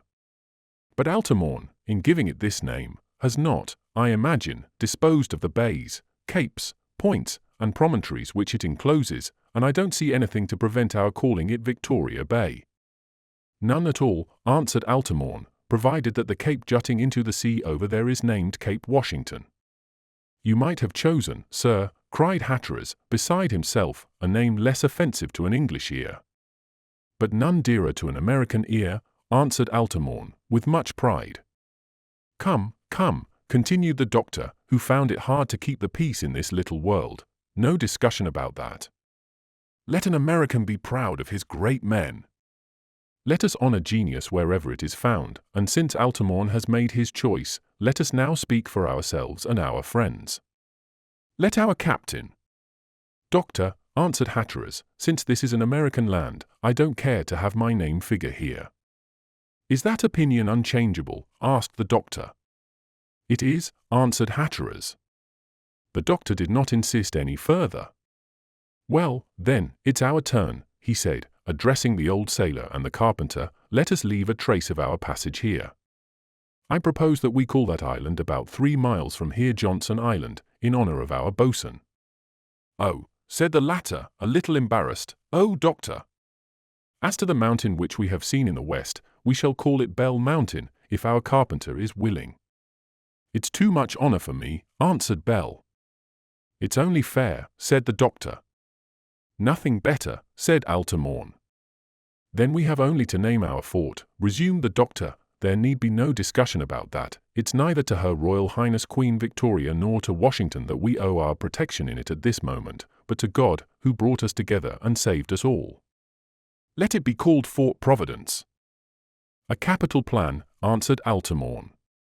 Fort Providence, added Johnson, that sounds well. So, then, in returning from our excursions in the north, we shall start from Cape Washington to reach Victoria Bay, and from there to Fort Providence, where we shall find rest and plenty in Doctor's house. Then that's settled, answered the doctor. Later, as we make discoveries, we shall have other names to give, which I hope will not give rise to discussion. For, my friends, we ought to stand by one another and love one another. We represent humanity on this distant shore. Let us not give ourselves up to the detestable passions which infest society. Let us rather remain unattackable by adversity. Who can say what dangers heaven has in store for us, what sufferings we may not have to support before we return to our own country? Let us 5 be like one man, and leave on one side the rivalry which is wrong anywhere, and especially here. You understand me, Altamont? And you, Hatteras?" The 2 men made no reply, but the doctor did not seem to notice their silence. Then they talked about other things, about hunting, so as to get a supply of fresh meat, with the spring, hares, partridges, even foxes, would return, as well as bears. They resolved accordingly not to let a favorable day pass without exploring the land of New America. Chapter 8. Excursion to the north of Victoria Bay. The next morning, as soon as the sun appeared, Clawbonny ascended the wall of rock which rose above Doctor's house. It terminated suddenly in a sort of truncated cone. The doctor reached the summit with some little difficulty, and from there his eye beheld a vast expanse of territory which looked as if it were the result of some volcanic convulsion, a huge white canopy covered land and sea, rendering them undistinguishable the one from the other. The doctor, when he saw that this rock overlooked all the surrounding plain, had an idea, a fact which will not astonish those who are acquainted with him. This idea he turned over, pondered, and made himself master of by the time he returned to the house, and then he communicated it to his companions. "It has occurred to me," he said to them, "to build a lighthouse at the top of the cone up there." "A lighthouse?" they cried. "Yes, a lighthouse. It will be of use to show us our way back at night when we are returning from distant excursions, and to light up the neighborhood in the 8 months of winter." "Certainly," answered Altamont, "such an apparatus would be useful, but how will you build it?" "With one of the porpoise's lanterns." "Very good, but with what will you feed the lamp?" "With seal oil." "No, it doesn't give a bright enough light, it could hardly pierce the fog." "Do you think you can get hydrogen from our coal and make illuminating gas?" "Well, that light would not be bright enough, and it would be wrong to use up any of our fuel." "Then," said Altamont, "I don't see." "As for me," answered Johnson, "since the bullet of Mercury, the ice lens, the building of Fort Providence, I believe Dr. Clawbonny is capable of anything." "Well," resumed Altamont, "will you tell us what sort of a light you are going to have?" "It's very simple," answered the doctor, "an electric light." "An electric light?" "Certainly. Didn't you have on board of the porpoise a Bunsen's pile in an uninjured state?" "Yes," answered the American. "Evidently, when you took it, you intended to make some experiments, for it is complete. You have the necessary acid, and the wires isolated, hence it would be easy for us to get an electric light. It will be more brilliant, and will cost nothing." "That is perfect," answered the boatswain, "and the less time we lose." "Well, the materials are there," answered the doctor, "and in an hour we shall have a column 10 feet high, which will be enough." The doctor went out, his companions followed him to the top of the cone. The column was promptly built and was soon surmounted by one of the porpoise's lanterns. Then the doctor arranged the conducting wires which were connected with the pile. This was placed in the parlor of the ice house, and was preserved from the frost by the heat of the stoves. From there the wires ran to the lantern. All this was quickly done, and they waited till sunset to judge of the effect. At night the 2 charcoal points, kept at a proper distance apart in the lantern, were brought together, and flashes of brilliant light, which the wind could neither make flicker nor extinguish, issued from the lighthouse. It was a noteworthy sight, these sparkling rays, rivaling the brilliancy of the plains, and defining sharply the outlines of the surrounding objects. Johnson could not help clapping his hands. "Dr. Clawbonny," he said, "has made another son." "One ought to do a little of everything," answered the doctor, modestly. The cold put an end to the general admiration, and each man hastened back to his coverings. After this time life was regularly organized. During the following days, from the 15th to the 20th of April, the weather was very uncertain. The temperature fell suddenly 20 degrees, and the atmosphere experienced severe changes, at times being full of snow and squally, at other times cold and dry, so that no one could set foot outside without precautions. However, on Saturday, the wind began to fall. This circumstance made an expedition possible. They resolved accordingly to devote a day to hunting, in order to renew their provisions. In the morning, Altamont, the doctor, Bell, each one taking a double-barreled gun, a proper amount of food, a hatchet, a snow knife in case they should have to dig a shelter, set out under a cloudy sky. During their absence, Hatteras was to explore the coast and take their bearings. The doctor took care to start the light. Its rays were very bright, in fact, the electric light, being equal to that of 3,000 candles or 300 gas jets, is the only one which at all approximates to the solar light. The cold was sharp, dry, and still. The hunters set out towards Cape Washington, finding their way made easier over the hardened snow. In about half an hour they had made the 3 miles which separated the Cape from Fort Providence. Duke was springing about them. The coast inclined to the east, and the lofty summits of Victoria Bay tended to grow lower toward the north. This made them believe that New America was perhaps only an island, but they did not have then to concern themselves with its shape. The hunters took the route by the sea and went forward rapidly. There was no sign of life, no trace of any building. They were walking over a virgin soil. They thus made about 15 miles in the first 3 hours, eating without stopping to rest, but they seemed likely to find no sport. They saw very few traces of hare, fox, or wolf. Still, a few snowbirds flew here and there, announcing the return of spring and the Arctic animals. The 3 companions had been compelled to go inland to get around some deep ravines and some pointed rocks which ran down from Bell Mountain, but after a few delays they succeeded in regaining the shore. The ice had not yet separated. Far from it. The sea remained fast, still a few traces of seals announced the beginning of their visit, and that they were already come to breathe at the surface of the ice field. It was evident from the large marks, the fresh breaking of the ice, that many had very recently been on the land. These animals are very anxious for the rays of the sun, and they like to bask on the shore in the sun's heat. The doctor called his companion's attention to these facts. "Let us notice this place," he said. "It is very possible that in summer we shall find hundreds of seals here. They can be approached and caught without difficulty if they are unfamiliar with men.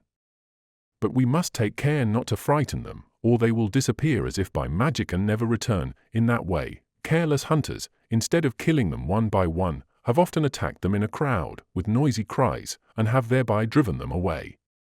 "Are they only killed for their skin and oil?" asked Bell. "By Europeans, yes, but the Eskimos eat them. They live on them, and pieces of seal's flesh, which they mix with blood and fat, are not at all unappetizing. After all, it depends on the way it's treated, and I shall give you some delicate cutlets if you don't mind their dark color." "We shall see you at work," answered Bell. "I'll gladly eat it, doctor." "My good Bell, as much as you please. But, however much you eat, you will never equal a Greenlander, who eats 10 or 15 pounds of it a day." "15 pounds, said Bell.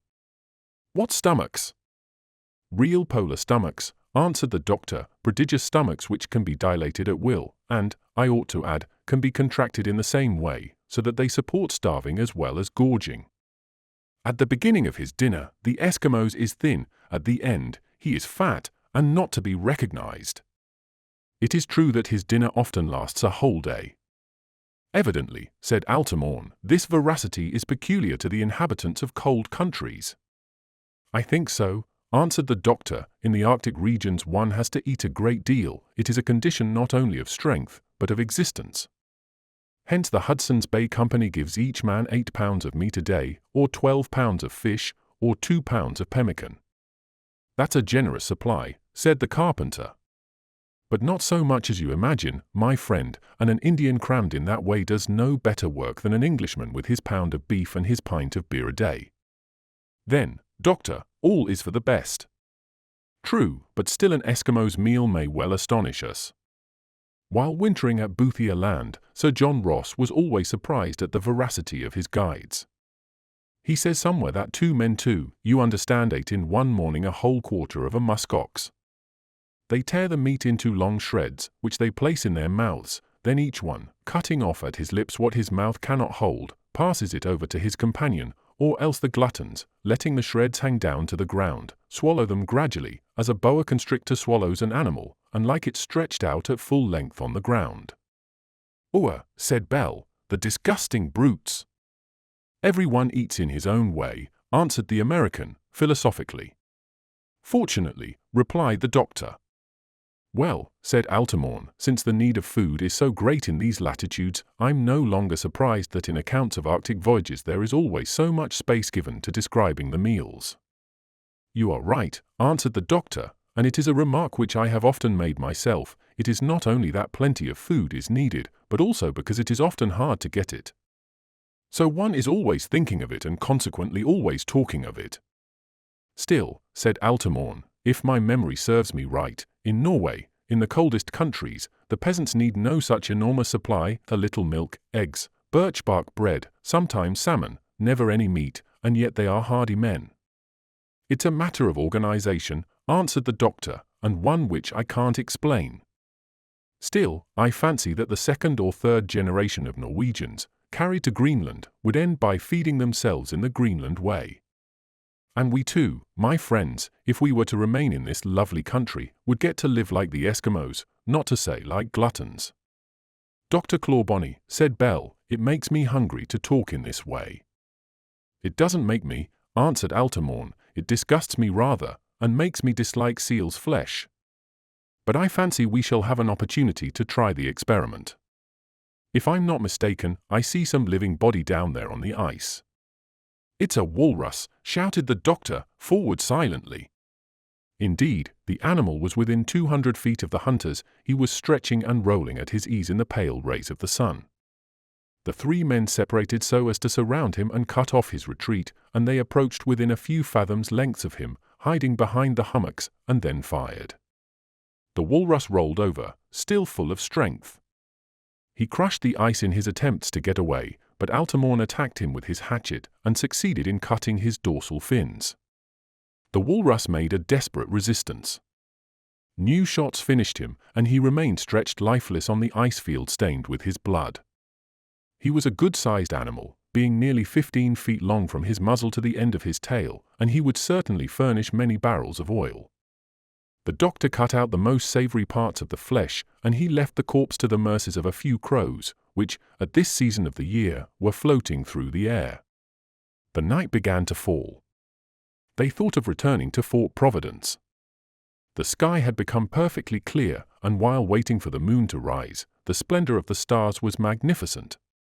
"Come, push on," said the doctor, "it's growing late. To be sure, we've had poor luck, but as long as we have enough for supper, there's no need of complaining. Only let's take the shortest way and try not to get lost. The stars will help us." But yet in countries where the North Star shines directly above the traveler's head, it is hard to walk by it. In fact, when the north is directly in the zenith, it is hard to determine the other cardinal points. Fortunately, the moon and great constellations aided the doctor in determining the route. In order to shorten their way, he resolved to avoid the sinuosities of the coast, and to go directly across the land. It was more direct, but less certain, so, after walking for a few hours, the little band had completely lost its way. They thought of spending the night in an ice house and waiting till the next day to find out where they were, even if they should have to return along the shore, but the doctor, fearing that Hatteras and Johnson might be anxious, insisted on their going on. "Duke is showing us the way," he said, "and he can't be wrong. He has an instinct which is surer than needle or star. Let us follow him." Duke went forward, and they all followed confidently. And they were justified in so doing. Soon a distant light appeared on the horizon. It was not to be confounded with a star in the low clouds. "There's our light," cried the doctor. "Do you think so, doctor?" asked the carpenter. "I'm sure of it. Let us push on." As they approached, the light grew brighter, and soon they enjoyed its full brilliancy. They advanced in full illumination, and their sharply cut shadows ran out behind them over the snow. They hastened their gait, and in about half an hour they were climbing up the steps of Fort Providence. Chapter 9. Cold and Heat. Hatteras and Johnson had waited for the three hunters with some uneasiness. When they returned, they were delighted to find a warm and comfortable shelter. That evening the temperature had decidedly fallen, and the thermometer outside stood at -31 degrees. The three were very much fatigued and almost frozen, so that they could hardly drag one foot after the other. Fortunately, the stoves were drawing well. The doctor became cook, and roasted a few walrus cutlets. At 9 o'clock they all 5 sat down before a nourishing supper. "On my word," said Bell, "at the risk of passing for an Eskimos, I will say that food is an important thing in wintering. One ought to take what one can get." Each of them having his mouth full, it was impossible for anyone to answer the carpenter at once, but the doctor made a sign that he was right. The walrus cutlets were declared excellent, or, if they made no declarations about it, they ate it all up, which is much more to the purpose. At dessert the doctor made the coffee, as was his custom.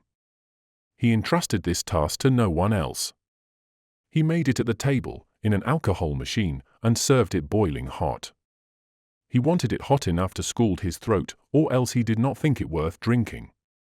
That evening he drank it so hot that his companions could not imitate him. "But you'll burn yourself, doctor," said Altamont. "Oh no," was the answer. "Is your throat lined with copper?" asked Johnson. "No, my friends, I advise you to take counsel from me.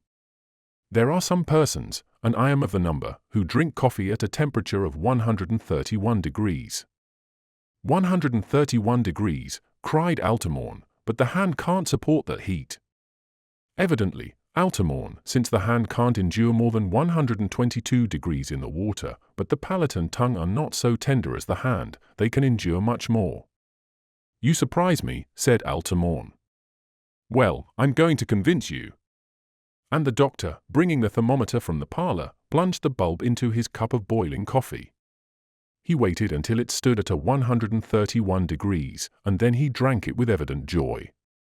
Bell tried to do the same thing, but he burned himself and shouted aloud. You are not used to it, said the doctor. Clawbonny, asked Altamont, can you tell me the highest temperature the human body can support? Easily, answered the doctor, various experiments have been made and curious facts have been found out. I remember one or two, and they serve to show that one can get accustomed to anything, even to not cooking where a beefsteak would cook. So, the story goes that some girls employed at the public bakery of the city of La Rochefoucauld, in France, could remain 10 minutes in the oven in a temperature of 300 degrees, that is to say, 89 degrees hotter than boiling water, while potatoes and meat were cooking around them. What girls, said Altamont. Here is another indisputable example. 9 of our fellow countrymen in 1778, Fordyce, Banks, Solander, Blagden, Home, North, Lord Seaforth, and Captain Phillips, endured a temperature of 295 degrees, while eggs and roast beef were cooking near them. And they were Englishmen, said Bell, with an accent of pride. Yes, Bell, answered the doctor. Oh, Americans could have done better, said Altamont. They would have roasted, said the doctor, laughing. And why not, answered the American. At any rate, they have not tried, still, I stand up for my countrymen. There's one thing I must not forget, it is incredible if one can doubt of the accuracy of the witnesses. The Duke of Ragusa and Dr. Jung, a Frenchman and an Austrian, saw a Turk dive into a bath which stood at 170 degrees. But it seems to me, said Johnson, that is not equal to other people you mentioned. I beg your pardon, answered the doctor, there is a great difference between entering warm air and entering warm water. Warm air induces perspiration, and that protects the skin, while in such hot water there is no perspiration and the skin is burned. Hence a bath is seldom hotter than 107 degrees. This Turk must have been an extraordinary man to have been able to endure so great heat. Dr. Clawbonny, asked Johnson, what is the usual temperature of living beings? It varies very much, answered the doctor, birds are the warmest-blooded, and of these the duck and hen are the most remarkable, their temperature is above 110 degrees, while that of the owl is not more than 104 degrees, then come the mammalia, men. The temperature of Englishmen is generally 101 degrees. I'm sure Mr. Altamont is going to claim something more for the Americans, said Johnson. Well, said Altamont, there are some very warm, but as I've never placed a thermometer into their thorax or under their tongue, I can't be sure about it. The difference of temperature, resumed the doctor, between men of different races is quite imperceptible when they are placed in the same circumstances, whatever be the nature of their bringing up. I should add that the temperature varies but little between men at the equator and at the pole. So, said Altamont, our temperature is about the same here as in England. About the same, answered the doctor. As to the other mammalia, their temperature is a trifle higher than that of man. The horse is about the same, as well as the hare, the elephant, the porpoise, the tiger, but the cat, the squirrel, the rat, panther, sheep, ox, dog, monkey, goat reach 103 degrees, and the warmest of all, the pig, goes above 104 degrees. That is humiliating for us, said Altamont. Then come amphibious animals and fish, whose temperature varies very much according to that of the water. The serpent does not go above 86 degrees, the frog 70 degrees, and the shark the same in a medium a degree and a half cooler. Insects appear to have the temperature of the water and the air. That is all very well, said Hatteras, who had not yet spoken, and I'm much obliged to the doctor for his information, but we are talking as if we had to endure torrid heats. Would it not be wiser to talk about the cold, to know to what we are exposed, and what is the lowest temperature that has ever been observed? True, added Johnson. There's nothing easier, continued the doctor, and I may be able to give you some information. I dare say, said Johnson, you know everything. My friends, I only know what others have taught me, and when I've finished you'll know exactly as much. This is what I know about cold and the lowest temperatures observed in Europe. A great many noteworthy winters have been known, and it seems as if the severest has a periodic return about every 41 years, a period which nearly corresponds with the greater appearance of spots on the sun. I can mention the winter of 1364, when the Rhone was frozen as far as Arles. That of 1408, when the Danube was frozen its whole length, and when wolves ran over to Jutland without wetting their feet. That of 1509, during which the Mediterranean at Sète and Marseilles and the Adriatic at Venice were frozen, and the Baltic as late as April 10th. That of 1608, which killed all the cattle in England. That of 1789, when the Thames was frozen as far as Gravesend, 6 leagues below London. That of 1813, of which the French retain such a terrible memory, and that of 1829, the earliest and longest winter of this century. So much for Europe. But what temperature has been reached above the Arctic Circle? Asked Altamont. Really, said the doctor, I believe we have experienced the greatest cold that has ever been observed, since our spirit thermometer indicated one day -72 degrees, and if I remember right, the lowest temperatures ever observed before were only -61 degrees at Melville Island, -65 degrees at Port Felix, and -70 degrees at Fort Reliance. Yes, said Hatteras, we were delayed, and unfortunately too, by a very severe winter. You were delayed, exclaimed Altamont, staring at the captain. In our journey westward, interposed the doctor, hastily. So, said Altamont, continuing the conversation, the maximum and minimum temperatures endured by men vary about 200 degrees. Yes, answered the doctor, a thermometer exposed to the open air and sheltered from reflection has never risen above 135 degrees, and in the greatest colds it never falls below -72 degrees. So, my friends, you see we can take our ease. But still, said Johnson, if the sun were to be extinguished suddenly, would not the earth endure greater cold? The sun won't be extinguished, answered the doctor, but even if it should be, the temperature would not fall any lower, probably, than what I have mentioned. That's strange. Oh, I know it used to be said that in the space outside of the atmosphere the temperature was thousands of degrees below zero.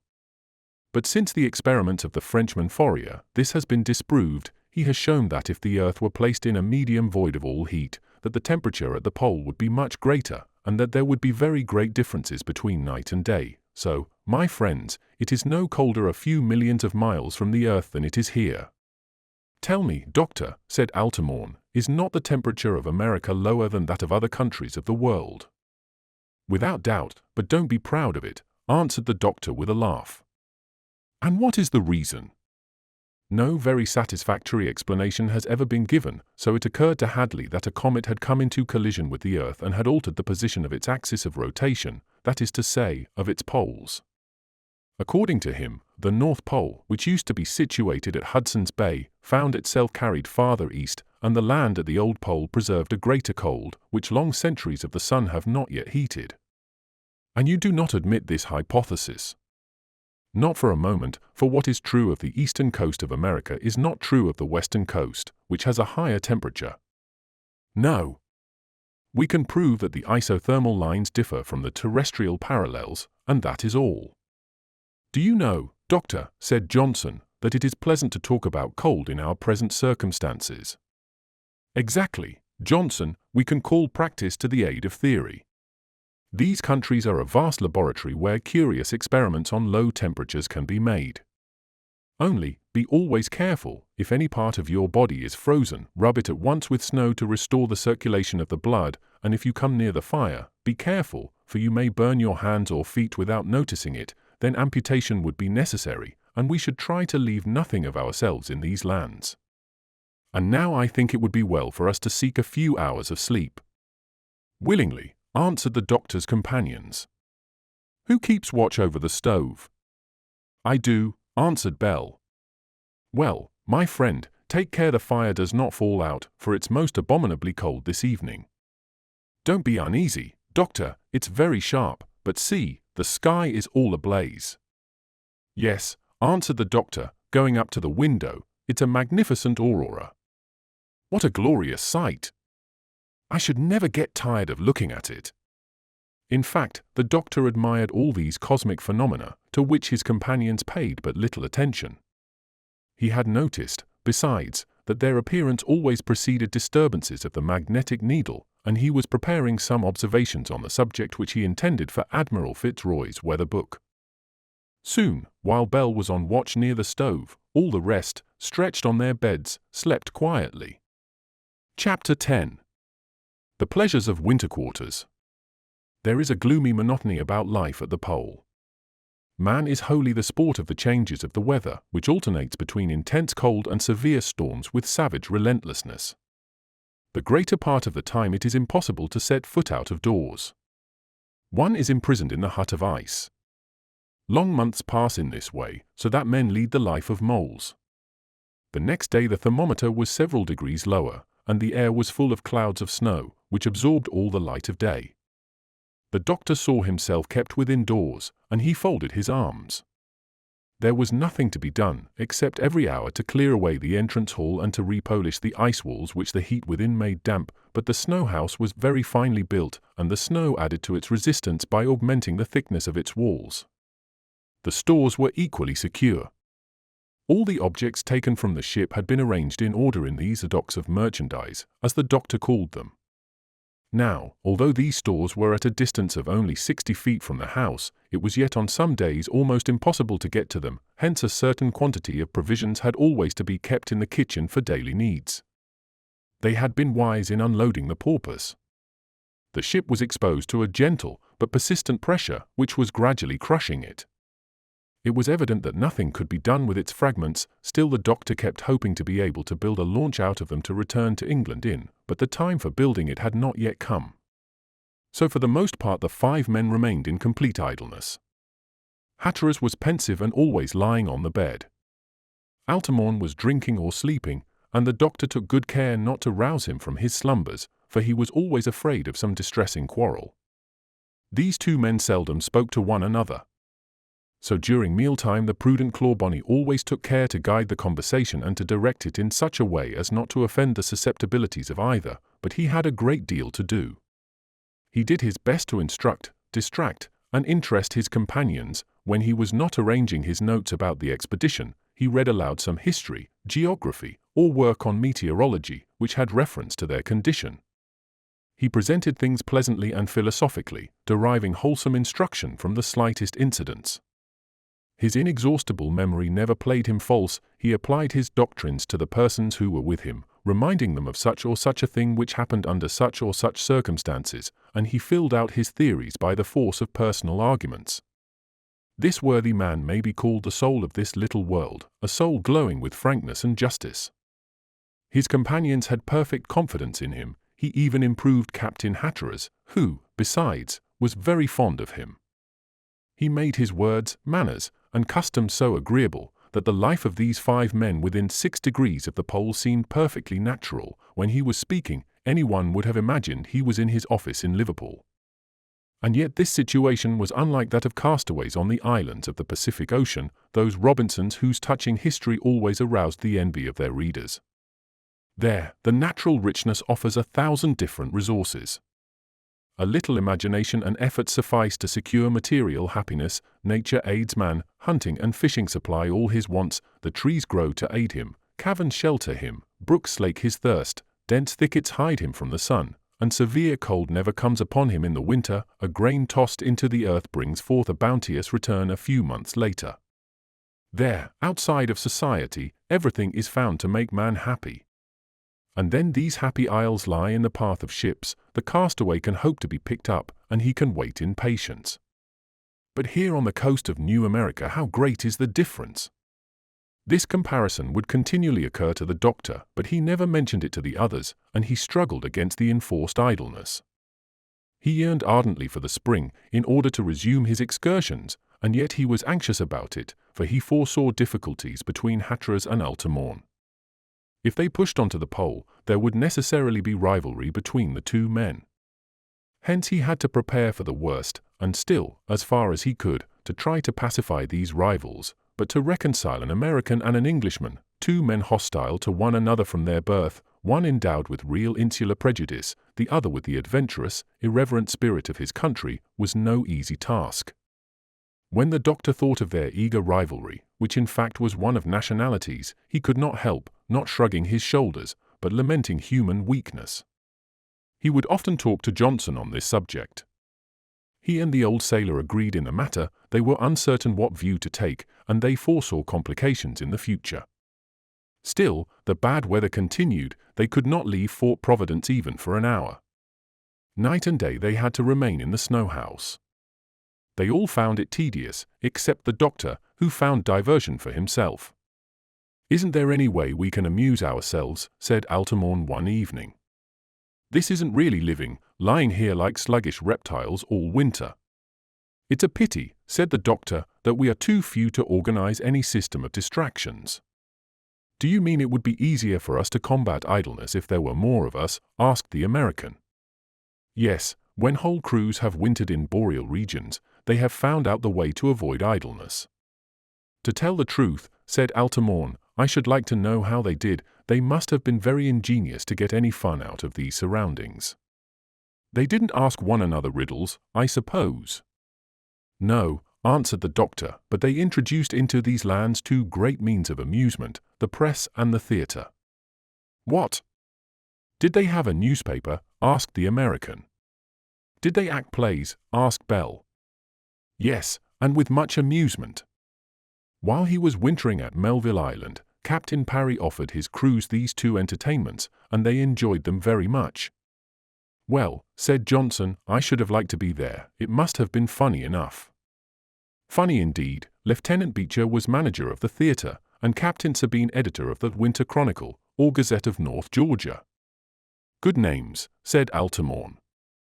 The paper appeared every Monday morning, from November 1st, 1819, to March 20th, 1820. It contained an account of everything that happened, the hunts, accidents, incidents, and of the weather. There were stories written for it. To be sure, it lacked the humor of Sterne and the delightful articles of the Daily Telegraph, but they got amusement from it. Its readers were not overcritical, and I fancy no journalists ever enjoyed their occupation more. "Well," said Altamont, "I should like to hear some extracts from this paper, my dear doctor. Its articles must all have been frozen solid."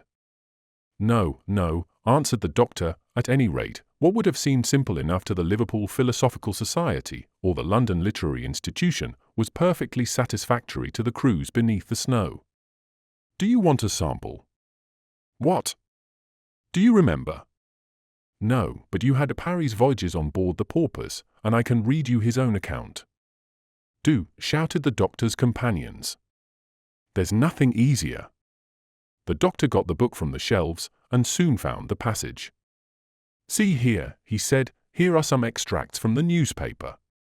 It is a letter addressed to the editor. It is with genuine satisfaction that your plan for the establishment of a newspaper has been received. I am convinced that under your charge it will furnish us with a great deal of amusement, and will serve to lighten materially the gloom of our 100 days of darkness. The interest which I, for my part, take in it has caused me to examine the effect of your announcement upon the members of our society, and I can assure you, to use the consecrated phrase of the London press, that it has produced a profound impression upon the public.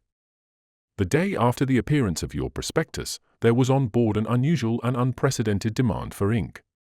The green cloth of our tables was suddenly covered with a deluge of quill pens, to the great injury of one of our servants, who, in trying to remove them, got one under his nail.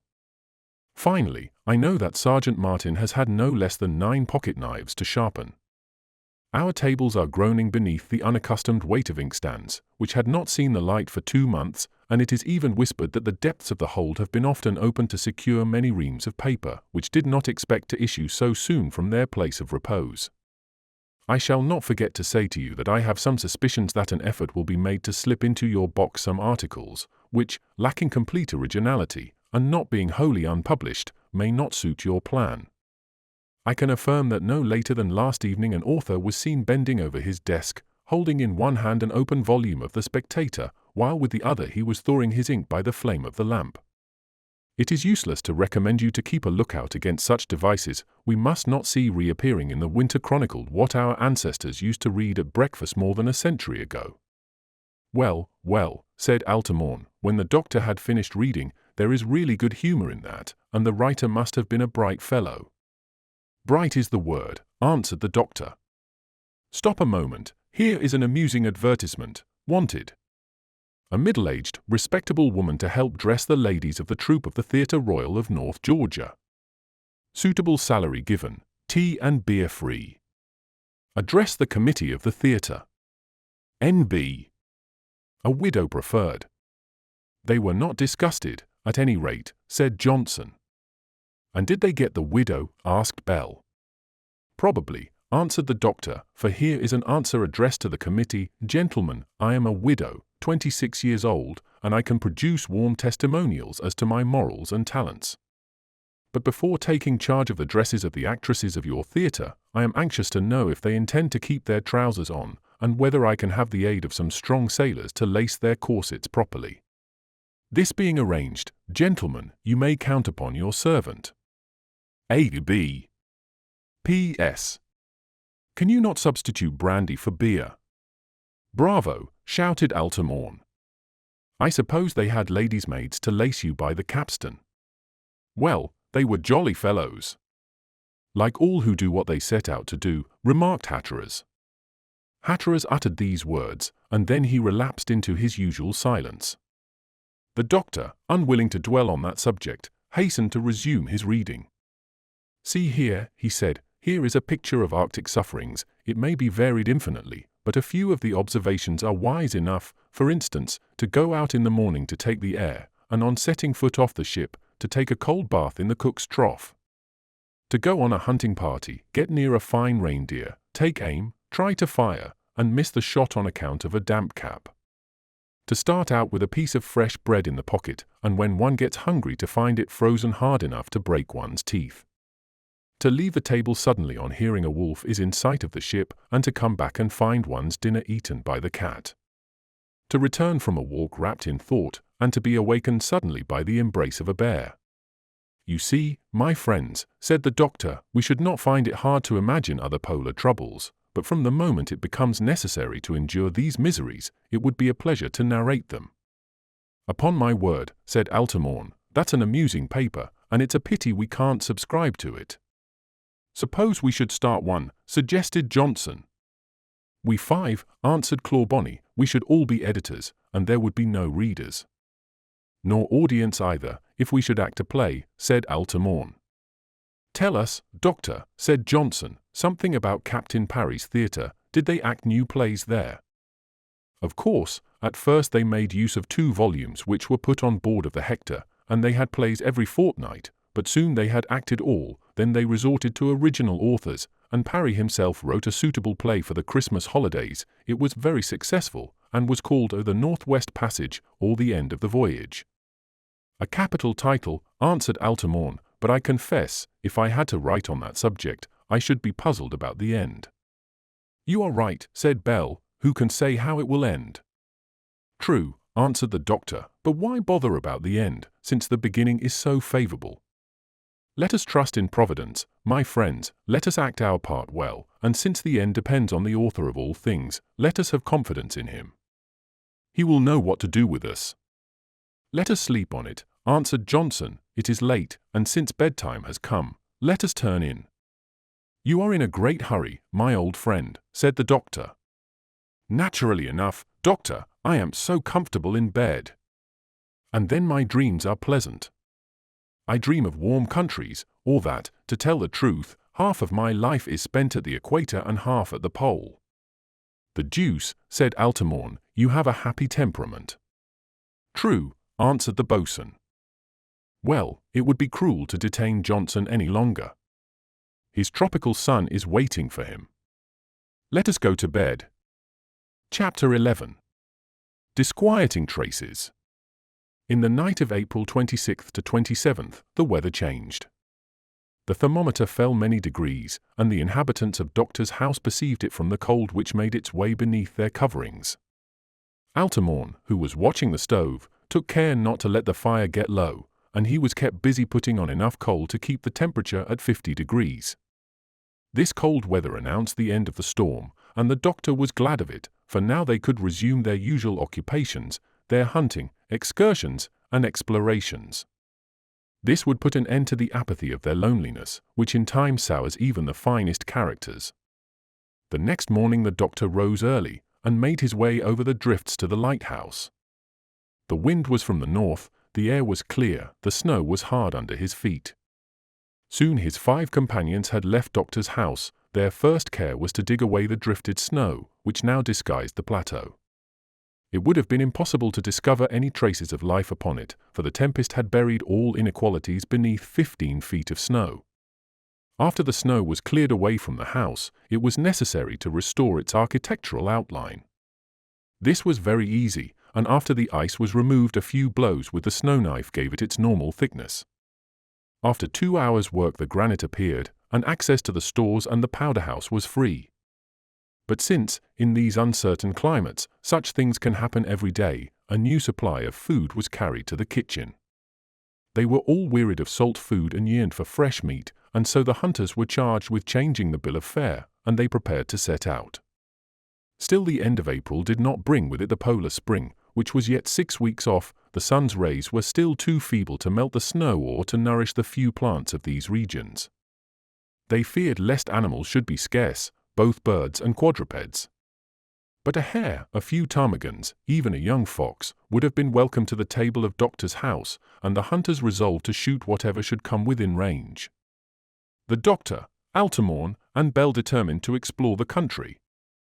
Altamont, they felt sure from his habits, was a bold and skillful hunter, and, with all his bragging, a capital shot. So he went with the hunters, as did Duke, who was equally skillful and less prone to boasting. The 3 companions ascended the east cone and set out towards the large white plains, but they had gone no farther than 2 or 3 miles before they saw numerous tracks. From that point, they ran down to the shore of Victoria Bay, and appeared to surround Fort Providence with a series of concentric circles. After they had followed these footprints for a short time, the doctor said, "Well, that is clear enough." "Too clear," said Bell, "they are bear tracks." "Good game," continued Altamont, "and there is only one fault in it today." "What's that?" asked the doctor. "The abundance," answered the American. "What do you mean?" asked Bell. "I mean that there are distinct tracks of 5 bears, and 5 bears are a good many for 5 men." "Are you sure of what you say?" asked the doctor. "Judge for yourself, this mark is different from any other, the claws on this one are farther apart than those. Here is the print of a smaller bear. If you compare them together, you'll find traces of 5 animals." "You are right," said Bell, after a careful examination. "Then," said the doctor, "there is no need of useless bravado, but rather of caution. These animals are famished at the end of a severe winter, and they may be very dangerous, and since there is no doubt of their number." "Nor of their intentions," interrupted the American. "Do you suppose," he asked, that they have discovered our presence here. Without a doubt, unless we've fallen on a whole band of bears, but in that case, why do their prints go about in a circle, instead of running out of sight? See, they came from the southwest and stopped here, and began to explore the country. You are right, said the doctor, and it's certain they came last night. And the other nights too, answered Altamont, only the snow has covered their tracks. No, said the doctor, it's more likely that they waited for the end of the storm. They went to the bay to catch some seals, and then they scented us.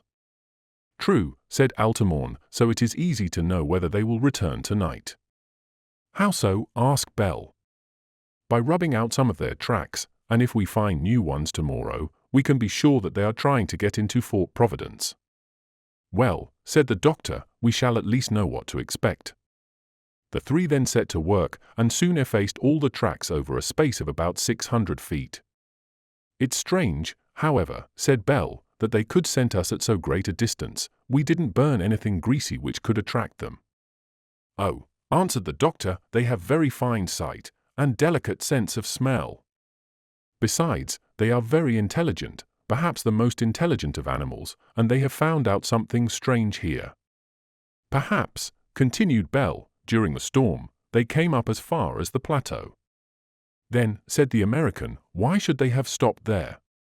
True, there is no answer to that, answered the doctor, and we ought to believe that they are shortening the circle about Fort Providence. We shall see, answered Altamont. Now, let us go on, said the doctor, but we'll keep our eyes open.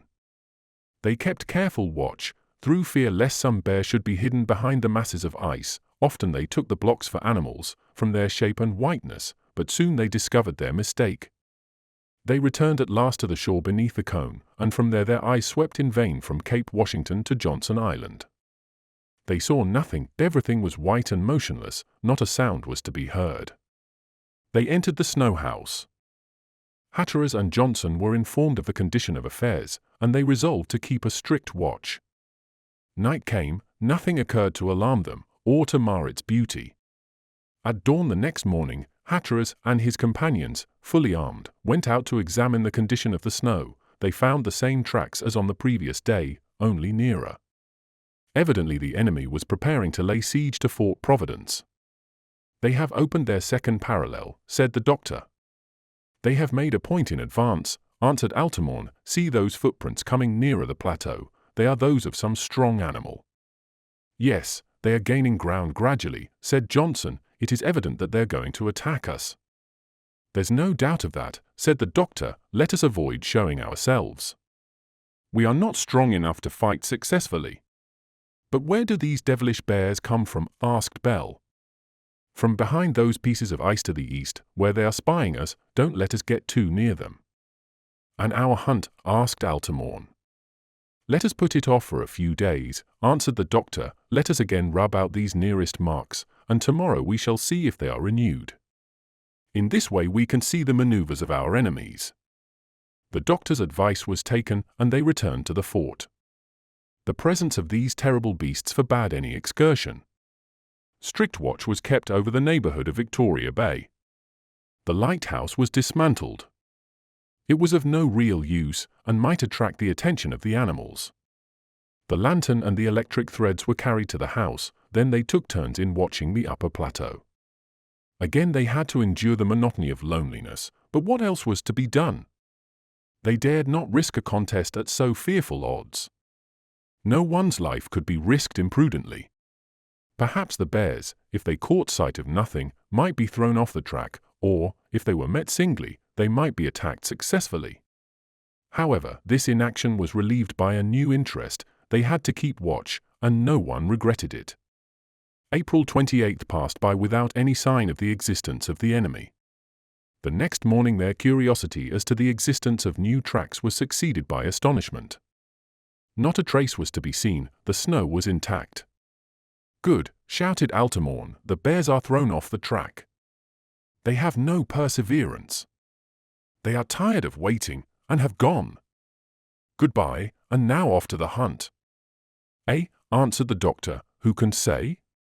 For greater safety, my friends, I beg one more day of watching. it is certain the enemy did not approach last night, at least from this side. Let us make a circuit of the plateau, said Altamont, and then we shall make sure. Willingly, said the doctor. But with all their care in exploration, not the slightest trace could be found. Well, shall we start on our hunt? Asked Altamont, impatiently. Let us wait till tomorrow, urged the doctor.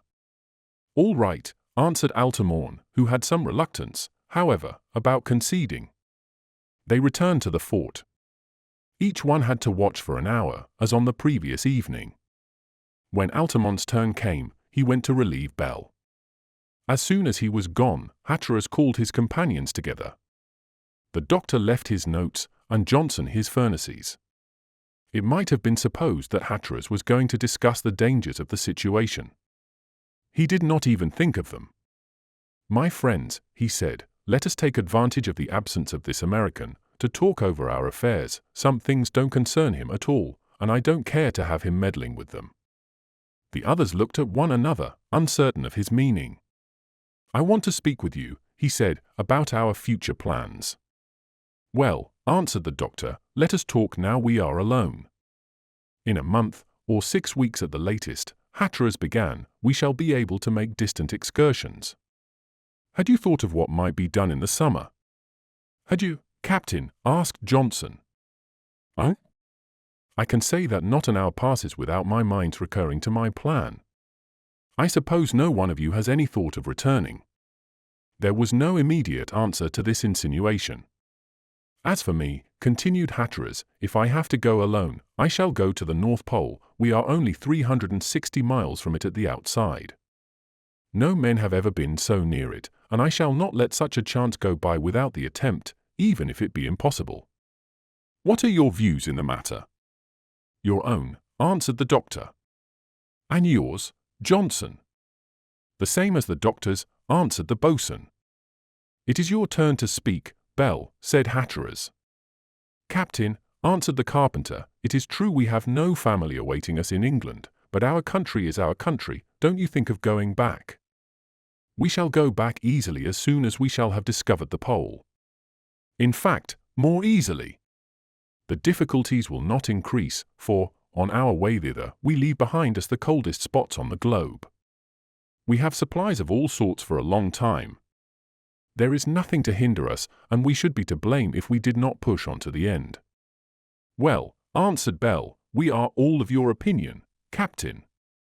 Good, replied Hatteras. I have never doubted of you. We shall succeed, my friends, and England shall have all the glory of our success. But there is an American with us, said Johnson. Hatteras could not restrain a wrathful gesture at this remark.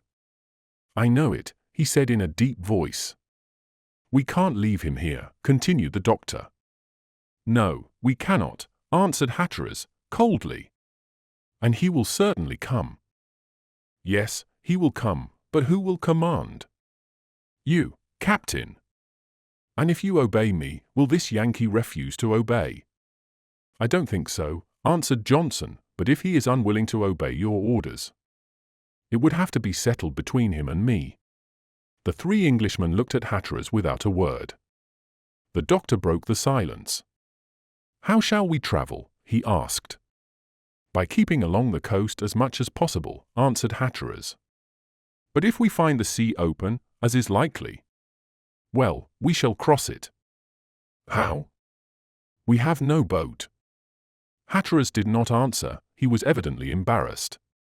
Perhaps, suggested Bell, we might build a launch out of the timbers of the porpoise. Never, shouted Hatteras, warmly. Never, exclaimed Johnson. The doctor shook his head, he understood the captain's unwillingness. Never, the latter answered. A launch made out of the wood of an American ship would be an American launch. But, Captain, interposed Johnson. The doctor made a sign to the old boatswain to keep silent. A more suitable time was required for that question. The doctor, although he understood Hatteras's repugnance, did not sympathize with it, and he determined to make his friend abandon this hasty decision. Hence he spoke of something else, of the possibility of going along the coast to the north, and that unknown point, the North Pole. In a word, he avoided all dangerous subjects of conversation up to the moment when it was suddenly ended by the entrance of Altamont. He had nothing new to report. The day ended in this way, and the night was quiet. The bears had evidently disappeared. Chapter 12. The Ice Prison. The next day they determined to arrange the hunt in which Hatteras, Altamont, and the carpenter were to take part. No more tracks were to be seen. The bears had decidedly given up their plan of attack, either from fear of their unknown enemies, or because there had been no sign of living beings beneath the mass of snow. During the absence of the three hunters, the doctor was to push on to Johnson Island to examine the condition of the ice and to make some hydrographic investigations. The cold was sharp, but they supported it well, having become accustomed to it by this time. The boatswain was to remain at Doctor's house, in a word, to guard the house. The three hunters made their preparations. Each one took a double-barreled rifled gun with conical balls. They carried a small quantity of pemmican in case night should fall before their return. They also were provided with the snow knife, which is so indispensable in these regions, and a hatchet which they wore in their belts. Thus armed and equipped they could go far, and since they were both skilled and bold, they could count on bringing back a good supply. At 8 in the morning they set out. Duke sprang about ahead of them. They ascended the hill to the east, went about the lighthouse, and disappeared in the plains to the south, which were bounded by Mount Bell. The doctor, having agreed on a danger signal with Johnson, descended towards the shore so as to reach the ice in Victoria Bay. The boatswain remained at Fort Providence alone, but not idle. He first set free the Greenland dogs, which were playing about the dog palace. They in their joy rolled about in the snow. Johnson then gave his attentions to the cares of housekeeping.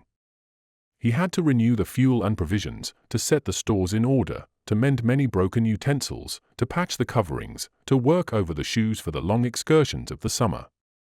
There was no lack of things to do, but the boatswain worked with the ease of a sailor, who has generally a smattering of all trades.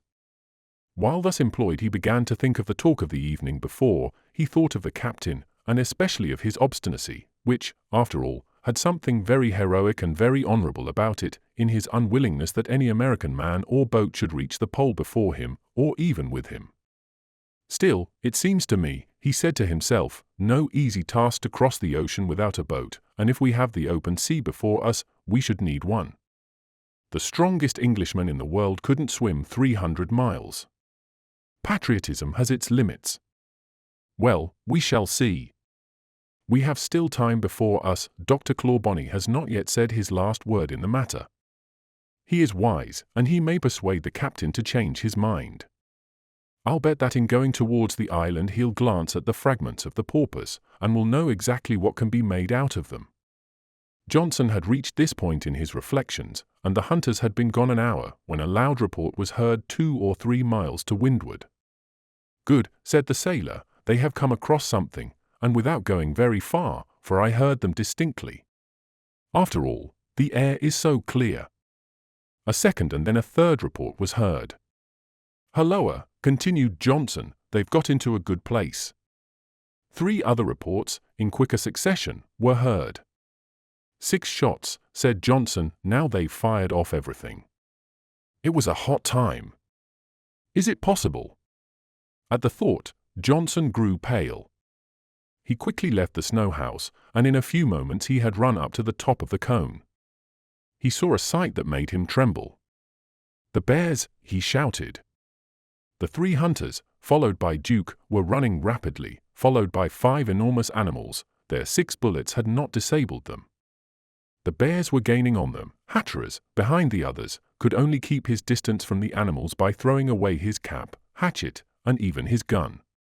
The bears stopped, according to their habit, to sniff at the different objects, and lost a little on this ground on which they would have outstripped the swiftest horse.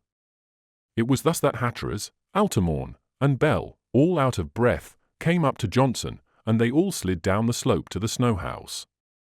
The 5 bears were close behind, and the captain was obliged to ward off the blow of a paw with his knife. In a moment Hatteras and his companions were locked in the house. The animals stopped on the upper plateau of the truncated cone. Well, said Hatteras, we can now defend ourselves better, 5 to 5. "45," shouted Johnson in a terrified voice. "What?" asked Hatteras. "The doctor," answered Johnson, pointing to the empty room. "Well, he is on the shore of the island." "Poor man," cried Bell. "We can't abandon him in this way," said Altamont. "Let us run," said Hatteras. He opened the door quickly, but he had hardly time to shut it. A bear nearly crushed his skull with his claw. "They are there," he cried. "All?" asked Bell. "All," answered Hatteras. Altamont hastened to the windows, heaping up the bays with pieces of ice torn from the walls of the house. His companions did the same without speaking. Duke's dull snarls alone broke the silence. But it must be said these men had only a single thought. They forgot their own danger and only considered the doctor. Poor Claw Bonny! So kind, so devoted! The soul of the little colony! For the first time he was missing. Extreme peril, a terrible death, awaited him, for when his excursion was over he would return quietly to Fort Providence and would find these ferocious animals. And there was no way of warning him. "If I'm not mistaken, he will be on his guard. Your shots must have warned him, and he must know something has happened." "But if he were far off," answered Altamont, "and did not understand?" "There are 8 chances out of 10 that he'll come back without suspicion of danger. The bears are hiding behind the scarp of the fort, and he can't see them." "We shall have to get rid of these dangerous beasts before his return," answered Hatteras. "But how?" asked Bell. To answer this question was not easy. A sortie seemed impossible. They took the precaution to barricade the entrance, but the bears could easily have overcome the obstacles if the idea had occurred to them. They knew the number and strength of their adversaries, and they could easily have reached them. The prisoners were posted in each one of the chambers of Doctor's house to watch for every attempt at entrance. When they listened, they heard the bears coming and going, growling, and tearing at the walls with their huge paws. But some action was necessary, time was pressing. Altamont resolved to make a loophole to shoot the assailants. In a few minutes he had made a little hole in the ice wall. He pushed his gun through it, but it had scarcely reached the other side before it was torn from his hands with irresistible force before he could fire. "The devil!" he cried, "we are too weak." And he hastened to close the loophole. Thus matters went for an hour, without any end appearing probable. The chances of a sortie were discussed. They seemed slight, for the bears could not be fought singly. Nevertheless, Hatteras and his companions, being anxious to finish it, and, it must be said, very much confused at being thus imprisoned by the beasts, were about to try a direct attack, when the captain thought of a new means of defense. He took the poker and plunged it into the stove. Then he made an opening in the wall, but so as to keep a thin coating of ice outside. His companions watched him. When the poker was white hot, Hatteras said, "This bar will drive away the bears, for they won't be able to seize it, and through the loophole we will be able to fire at them, without their taking our guns away from us." "A good idea," cried Bell, going towards Altamont. Then Hatteras, withdrawing the poker from the stove, pushed it through the wall. The snow, steaming at its touch, hissed sharply. 2 bears ran to seize the bar, but they roared fearfully when 4 shots were fired at once. "Hit!" shouted the American. "Hit!" repeated Bell. "Let us try again," said Hatteras, closing the opening for a moment. The poker was put again into the fire. In a few minutes it was red hot. Altamont and Bell returned to their place after loading their guns. Hatteras again pushed the poker through the loophole. But this time an impenetrable substance stopped it. "Curse it!" cried the American. "What's the matter?" asked Johnson. "The matter? These cursed animals are heaping up the ice and snow so as to bury us alive." "Impossible! See, the poker can't go through." "Really, this is absurd." It was more than absurd, it was alarming. Matters looked worse. The bears, which are very intelligent beasts, employed this method of suffocating their prey. They heat the ice in such a way as to render flight impossible. "This is hard," said Johnson, with a very mortified air. "It's well enough to have men treat you in this way, but bears—" After this reflection, 2 hours passed by without any material change in their situation. A sortie became impossible. The thickened walls deadened all sound without. Altamont walked to and fro like a bold man in face of a danger greater than his courage.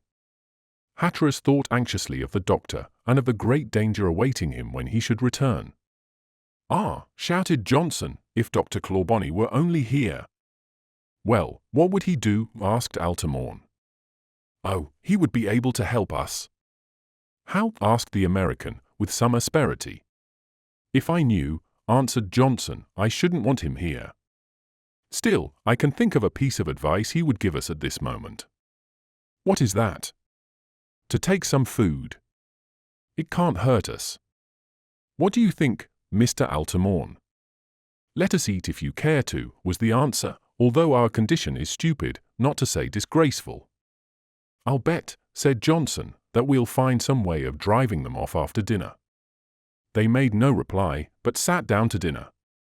Johnson, as a pupil of the doctor, tried to be a philosopher in the face of danger, but he succeeded ill. His joke stuck in his throat. Besides, they began to feel uncomfortable.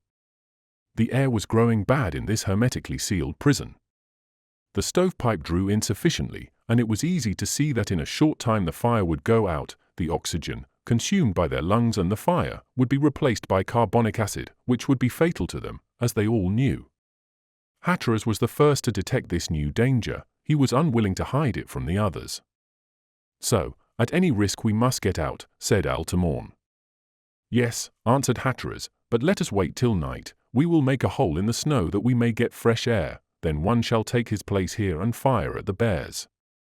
"It's the only thing we can do," said the American. Having agreed on this, they waited for the time of action, and during the following hours, Altamont did not spare imprecations against a state of things in which, as he put it, there being men and bears concerned, the men were getting the worst of it. Chapter 13. The Mine. Night came, and the lamp began to burn dimly in the close air of the room. At 8 o'clock they made their final preparations. The guns were carefully loaded, and an opening was begun in the roof of the snow house.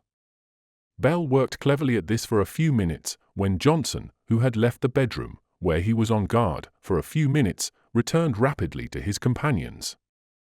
He seemed disturbed. "What is the matter?" the captain asked. "The matter?" "Nothing," answered the old sailor, hesitatingly, yet. "What is it?" asked Altamont. "Hush! Don't you hear a strange sound?" "On which side?" "There. There is something happening to the wall of that room." Bell stopped his work. Each one listened. A distant noise could be heard, apparently in the side wall. Someone was evidently making a passageway through the ice. "It's a tearing sound," said Johnson. "Without a doubt," answered Altamont. "The bears?" asked Bell. "Yes, the bears," said Altamont. "They have changed their plan," continued the sailor. "They've given up trying to suffocate us." "Or else they think they've done it," added the American, who was getting very angry. "We shall be attacked," said Bell. "Well," remarked Hatteras, "we shall fight against them." "Confound it," shouted Altamont, "I prefer that decidedly. I've had enough working in the dark. Now we shall see one another and fight." "Yes," answered Johnson, "but with our guns it is impossible in so small a space." "Well, with a hatchet or a knife." The noise increased. The scratching of claws could be heard. The bears had attacked the wall at the angle where it joined the snow fastened to the rock. "Evidently," said Johnson, "the animal is within 6 feet of us." "You are right, Johnson," answered the American, "but we have time to prepare ourselves to receive it."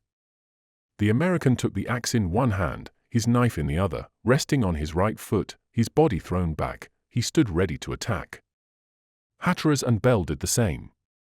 Johnson prepared his gun in case firearms should be necessary. The noise grew louder and louder. The ice kept cracking beneath the repeated blows. At last only a thin crust separated the adversaries. Suddenly this crust tore asunder like paper through which a clown leaps, and an enormous black body appeared in the gloom of the room. Altamont raised his hand to strike it. "Stop! "For heaven's sake, stop," said a well-known voice. The doctor," shouted Johnson. It was indeed the doctor, who, carried by the impetus, rolled into the room. "Good evening, my friends," he said, springing to his feet. His companions remained stupefied, but joy succeeded their stupefaction. Each one wished to embrace the worthy man. Hatteras, who was much moved, clasped him for a long time to his breast. The doctor answered by a warm clasp of the hand. "What? You, Dr. Clawbonny," said the boatswain. "Why, Johnson, I was much more anxious about your fate than you about mine." "But how did you know that we were attacked by bears?" asked Altamont. "Our greatest fear was to see you returning quietly to Fort Providence without thought of danger." "Oh, I saw everything," answered the doctor. "Your shots warned me. I happened to be near the fragments of the porpoise. I climbed up a hummock. I saw 5 bears chasing you. I feared the worst for you. But the way you slid down the hill, and the hesitation of the animals, reassured me for a time. I knew you'd had time to lock yourselves in. Then I approached gradually, climbing and creeping between cakes of ice. I arrived near the fort, and I saw the huge beasts working like beavers. They were tossing the snow about, heaping up the ice so as to bury you alive. Fortunately, they did not think of hurling the blocks down from the top of the cone, for you would have been crushed without mercy." "But," said Bell, "you were not safe, Doctor. Couldn't they leave their place and attack you?" "They didn't think of it. The Greenland dogs which Johnson let loose would sniff around at a little distance, but they didn't think of attacking them. No, they were sure of better game." "Thanks for the compliment," said Altamont, smiling. "Oh, you needn't be vain of it. When I saw the tactics of the bears, I resolved to join you. To be prudent, I waited till night, so at twilight I slipped noiselessly towards the slope, on the side of the magazine. I had my own idea in choosing this point. I wanted to make a gallery, so I set to work. I began with my snow knife, and a capital tool it is. For 3 hours I dug, and here I am, hungry and tired, but here at last." "To share our fate?" asked Altamont. "To save all of us, but give me a piece of biscuit and some meat. I'm half starved." Soon the doctor was burying his white teeth in a large slice of salt beef. Although he was eating, he appeared willing to answer the questions they put to him. "To save us?" Bell began. "Certainly," answered the doctor, "and to rid us of the malicious pests who will end by finding our stores and devouring them." "We must stay here," said Hatteras. "Certainly," answered the doctor, "and yet rid ourselves of these animals." "There is then a means?" asked Bell. "A sure means," answered the doctor. "I said so," cried Johnson, rubbing his hands. "With Dr. Clawbonny, we need not despair. He always has some invention handy." "Not always handy, but after thinking for a while." "Doctor," interrupted Altamont, "can't the bears get through the passageway you cut?" "No. I took the precaution of closing it behind me, and now we can go from here to the powder magazine without their suspecting it." "Good. Will you tell us what means you intend to employ to rid us of these unpleasant visitors?" "Something very simple, and which is already half done." "How so?" "You'll see." "But I forgot I didn't come alone." "What do you mean?" asked Johnson. "I have a companion to introduce to you." And with these words he pulled in from the gallery the newly killed body of a fox. "A fox!" cried Bell. "My morning's game," answered the doctor, modestly, "and you'll see no fox was ever wanted more than this one." "But what is your plan, after all?" asked Altamont. "I intend to blow the bears up with 100 pounds of powder." They all gazed at the doctor with amazement. "But the powder?" they asked. "It is in the magazine." "And the magazine?" "This passageway leads to it. I had my own reason for digging this passage 60 feet long. I might have attacked the parapet nearer to the house, but I had my own idea." "Well, where are you going to put the mine?" asked the American. "On the slope, as far as possible from the house, the magazine, and the stores." "But how shall you get all the bears together?" "I'll take charge of that," answered the doctor, "but we've talked enough. Now to work. We have 100 feet to dig out tonight. It's tiresome work, but we 5 can do it in relays." Bell shall begin, and meanwhile we can take some rest."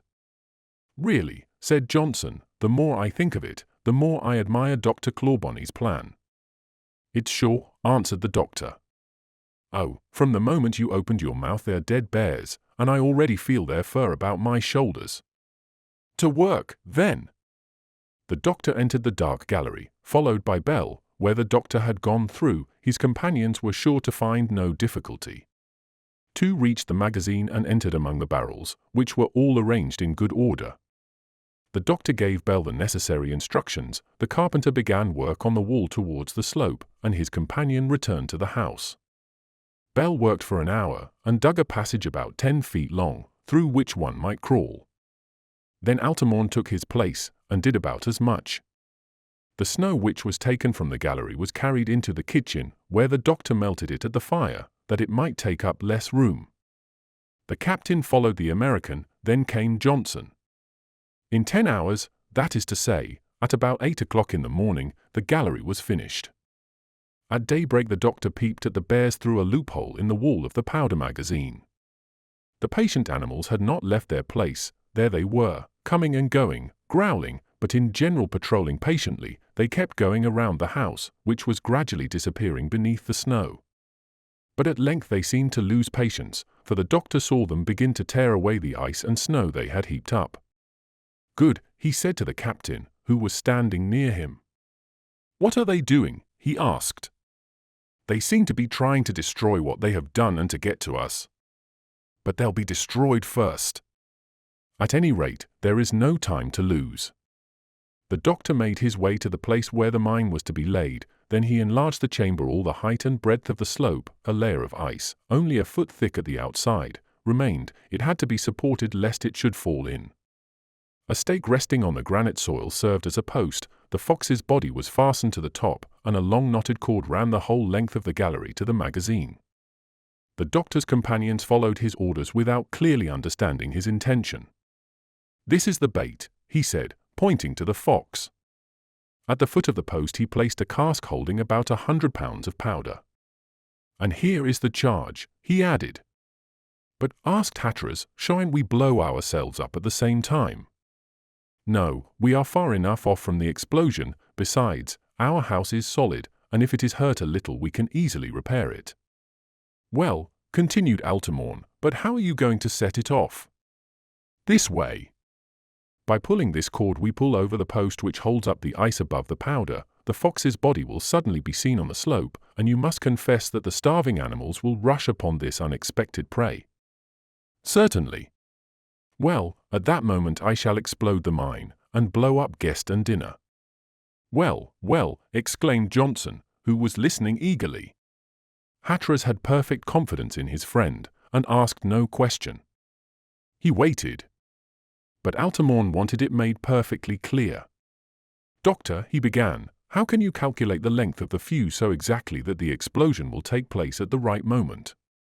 "It's very simple," answered the doctor, "I don't make any calculation." "But you have a fuse 100 feet long." "No." "Shall you set a train of powder simply?" "No."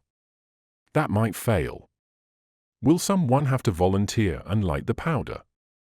"If you want anyone," said Johnson, eagerly, "I'm your man."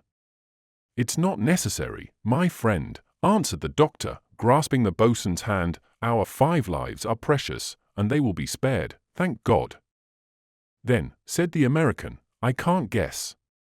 "Well," answered the doctor, smiling, "if we couldn't get out of this little affair, what would be the use of physics?" "Ah," said Johnson, brightening up, "physics." "Yes. Haven't we here an electric pile and wires long enough, those, you know, which connected with the lighthouse?" "Well, well, we shall explode the powder when we please, instantly, and without danger." "Hurrah!" shouted Johnson. "Hurrah!" repeated his companions, not caring whether the enemy heard them or not. Soon the electric wires were run through the gallery from the house to the chamber of the mine. One of the extremities remained at the pile, the other was plunged into the center of the cask, the two ends being placed at but a little distance from one another. At 9 of the morning all was finished, and it was time. The bears were tearing the snow away furiously. The doctor thought the proper time had come. Johnson was sent to the magazine and charged with pulling the cord fastened to the post. He took his place. "Now," said the doctor to his companions, "load your guns in case they should not be all killed at once, and take your place near Johnson. As soon as you hear the explosion, run out." "All right," said the American. "And now we have done all that men can do. We have helped ourselves, may God help us." Hatteras, Altamont, and Bell went to the magazine. The doctor remained alone at the pile. Soon he heard Johnson's voice crying, "Ready." "All right," he answered. Johnson gave a strong pull at the rope, it pulled over the stake, then he ran to the loophole and looked out. The surface of the slope had sunk in. The fox's body was visible upon the shattered ice. The bears, at first surprised, crowded about this new prey. "Fire!" shouted Johnson. The doctor at once established the electric current between the threads. A loud explosion followed. The house shook as if in an earthquake. The walls fell in. Hatteras, Altamont, and Bell hastened out of the magazine, ready to fire. But their guns were not needed, for of the 5 bears fell about them in fragments, while the 5th, badly burned, ran away as fast as he could. "Hurrah! Hurrah! Hurrah!" shouted the doctor's companions, while they crowded about him and embraced him. Chapter 14. The Polar Spring. The prisoners were set free. They expressed their joy by the warmth of their thanks to the doctor. Johnson regretted somewhat the skins, which were burned and useless, but his regret did not sour his temper. They spent the day in repairing the house, which was somewhat injured by the explosion. They took away the blocks heaped up by the animals, and the walls were made secure. They worked briskly, encouraged by the cheery songs of the boatswain. The next day the weather was much milder, the wind changed suddenly, and the thermometer rose to +15 degrees. So great a difference was soon felt by both man and nature. The southerly wind brought with it the first signs of the polar spring. This comparative warmth lasted for many days. The thermometer, sheltered from the wind, even rose as high as +31 degrees, and there were signs of a thaw. The ice began to crack. A few spurts of salt water arose here and there, like jets in an English park. A few days later it rained hard. A dense vapor arose from the snow. This was a good sign, and the melting of the immense masses appeared to be near at hand. The pale disk of the sun grew brighter and drew longer spirals above the horizon. The night lasted scarcely 3 hours. Another similar symptom was the reappearance of some ptarmigans, Arctic geese, plover, and flocks of quail. The air was soon filled with the deafening cries which they remembered from the previous summer. A few hares, which they were able to shoot, appeared on the shores of the bay, as well as the Arctic mice, the burrows of which were like a honeycomb. The doctor called the attention of his friends to the fact that these animals began to lose their white winter plumage, or hair, to put on their summer dress. They were evidently getting ready for summer, while their sustenance appeared in the form of moss, poppy, saxifrage, and thin grass. A new life was peering through the melting snows. But with the harmless animals returned the famished foes. Foxes and wolves arrived in search of their prey. Mournful howling sounded during the brief darkness of the nights. The wolf of these countries is near of kin to the dog. Like him, it barks, and often in such a way as to deceive the sharpest ears, those of the dogs themselves, for instance. It is even said that they employ this device to attract dogs, and then eat them. This has been observed on the shores of Hudson's Bay, and the doctor could confirm it at New America. Johnson took care not to let loose the dogs of the sledge, who might have been destroyed in that way. As for Duke, he had seen too many of them, and he was too wise to be caught in any such way. During a fortnight they hunted a great deal. Fresh food was abundant. They shot partridges, ptarmigans, and snowbirds, which were delicious eating. The hunters did not go far from Fort Providence. In fact, small game could almost be killed with a stick, and it gave much animation to the silent shores of Victoria Bay, an unaccustomed sight which delighted their eyes. The fortnight succeeding the great defeat of the bears was taken up with different occupations. The thaw advanced steadily. the thermometer rose to 32 degrees, and torrents began to roar in the ravines, and thousands of cataracts fell down the declivities. The doctor cleared an acre of ground and sowed in it cresses, sorrel, and carclearia, which are excellent remedies for the scurvy. The little greenish leaves were peeping above the ground when, with incredible rapidity, the cold again seized everything. In a single night, with a violent north wind, the thermometer fell 40 degrees, to -8 degrees. Everything was frozen, birds, quadrupeds, and seals disappeared as if by magic, the holes for the seals were closed, the crevasses disappeared, the ice became as hard as granite, and the waterfalls hung like long crystal pendants. It was a total change to the eye. It took place in the night of May 11th, 12. And when Bell the next morning put his nose out of doors into this sharp frost, he nearly left it there. "Oh, this polar climate," cried the doctor, a little disappointed. "That's the way it goes. Well, I shall have to begin sewing again." Hatteras took things less philosophically, so eager was he to renew his explorations. But he had to resign himself. "Will this cold weather last long?" asked Johnson. "No, my friend, no," answered Clawbonny. "It's the last touch of winter we shall have. You know it's at home here, and we can't drive it away against its will." "It defends itself well," said Bell, rubbing his face. "Yes, but I ought to have expected it," said the doctor, "and I should not have thrown the seed away so stupidly, especially since I might have started them near the kitchen stove." "What?" asked Altamont. "Could you have foreseen this change of weather?" "Certainly, and without resorting to magic. I ought to have put the seed under the protection of Saints Mamet, Panera, and Serves, whose days are the 11th, 12th, and 13th of this month." "Well, doctor," said Altamont, "will you tell me what influence these three saints have on the weather?" "A very great influence, to believe gardeners, who call them the three saints of ice." "And why so, pray?" "Because generally there is a periodic frost in the month of May, and the greatest fall of temperature takes place from the 11th to the 13th of this month. It is a fact, that is all." "It is curious, but what is the explanation?" asked the American. "There are two, either by the interposition of a greater number of asteroids between the Earth and the Sun at this season, or simply by the melting of the snow, which thereby absorbs a great quantity of heat. Both explanations are plausible. Must they be received? I don't know, but if I'm uncertain of the truth of the explanation, I ought not to have been of the fact, and so lose my crop."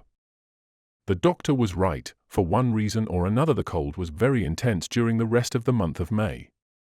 Their hunting was interrupted, not so much by the severity of the weather as by the absence of game. Fortunately, the supply of fresh meat was not yet quite exhausted.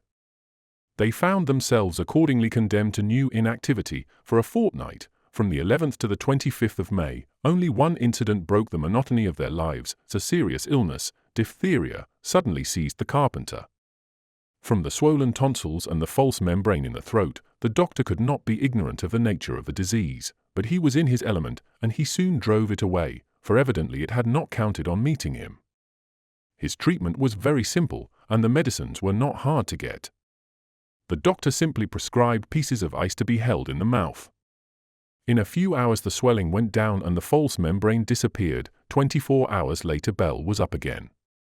When the others wondered at the doctor's prescriptions, "This is the land of these complaints," he answered, "the cure must be near the disease."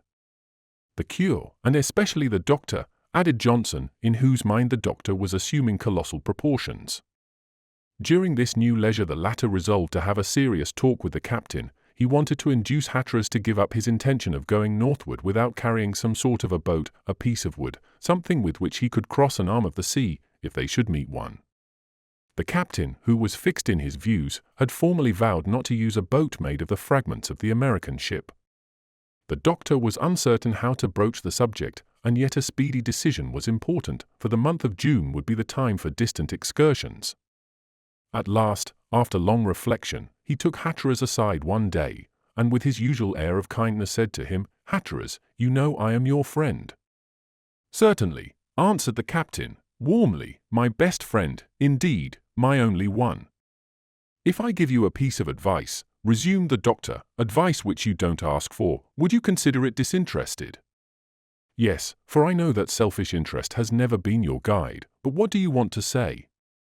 One moment, Hatteras, I have something else to ask of you. Do you consider me a true Englishman like yourself, and eager for the glory of my country? Hatteras looked at the doctor with surprise. Yes, he answered, with his face expressing surprise at the question.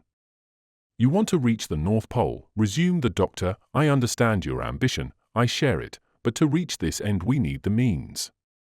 Well, haven't I so far sacrificed everything in order to succeed? No, Hatteras, you have not sacrificed your personal prejudices, and at this moment I see that you are ready to refuse the indispensable means of reaching the pole. Ah, answered Hatteras, you mean the launch, this man. Come, Hatteras, let us argue coolly, without passion, and look at all sides of the question. The line of the coast on which we have wintered may be broken. There is no proof that it runs 6 degrees to the north. If the information which has brought you so far is right, we ought to find a vast extent of open sea during the summer months. Now, with the Arctic Ocean before us, free of ice and favorable for navigation, what shall we do if we lack the means of crossing it? Hatteras made no answer. Do you want to be within a few miles of the pole without being able to reach it? Hatteras's head sank into his hands. And now, continued the doctor, let us look at the question from a moral point of view. I can understand that an Englishman should give up his life and his fortune for the honor of his country. But because a boat made of a few planks torn from a wrecked American ship first touches the coast or crosses the unknown ocean, can that diminish the honor of the discovery? If you found on this shore the hull of an abandoned ship, should you hesitate to make use of it? Doesn't the glory of success belong to the head of the expedition? And I ask you if this launch built by 4 Englishmen, manned by 4 Englishmen, would not be English from keel to gunwale? Hatteras was still silent. No, said Clawbonny, let us talk frankly. It's not the boat you mind, it's the man. Yes, doctor, yes, answered the captain, that American, I hate him with real English hate, that man thrown in my way by chance. To save you. To ruin me. He seems to defy me, to act as master, to imagine he holds my fate in his hands, and to have guessed my plans. Didn't he show his character when we were giving names to the new lands? Has he ever said what he was doing here? You can't free me of the idea which is killing me, that this man is the head of an expedition sent out by the government of the United States. And if he is, Hatteras, what is there to show that he is in search of the pole? Can't America try to discover the Northwest Passage as well as England? At any rate, Altamont is perfectly ignorant of your plans, for neither Johnson nor Bell nor you nor I has said a single word about them in his presence. Well, I hope he'll never know them. He will know them finally, of course, for we can't leave him alone here. Why not, asked the captain, with some violence, can't he remain at Fort Providence? He would never give his consent, Hatteras, and then to leave him here, uncertain of finding him again, would be more than imprudent, it would be inhuman. Altamont will come with us, he must come. But since there is no need of suggesting new ideas to him, let us say nothing, and build a launch apparently for reconnoitering these new shores.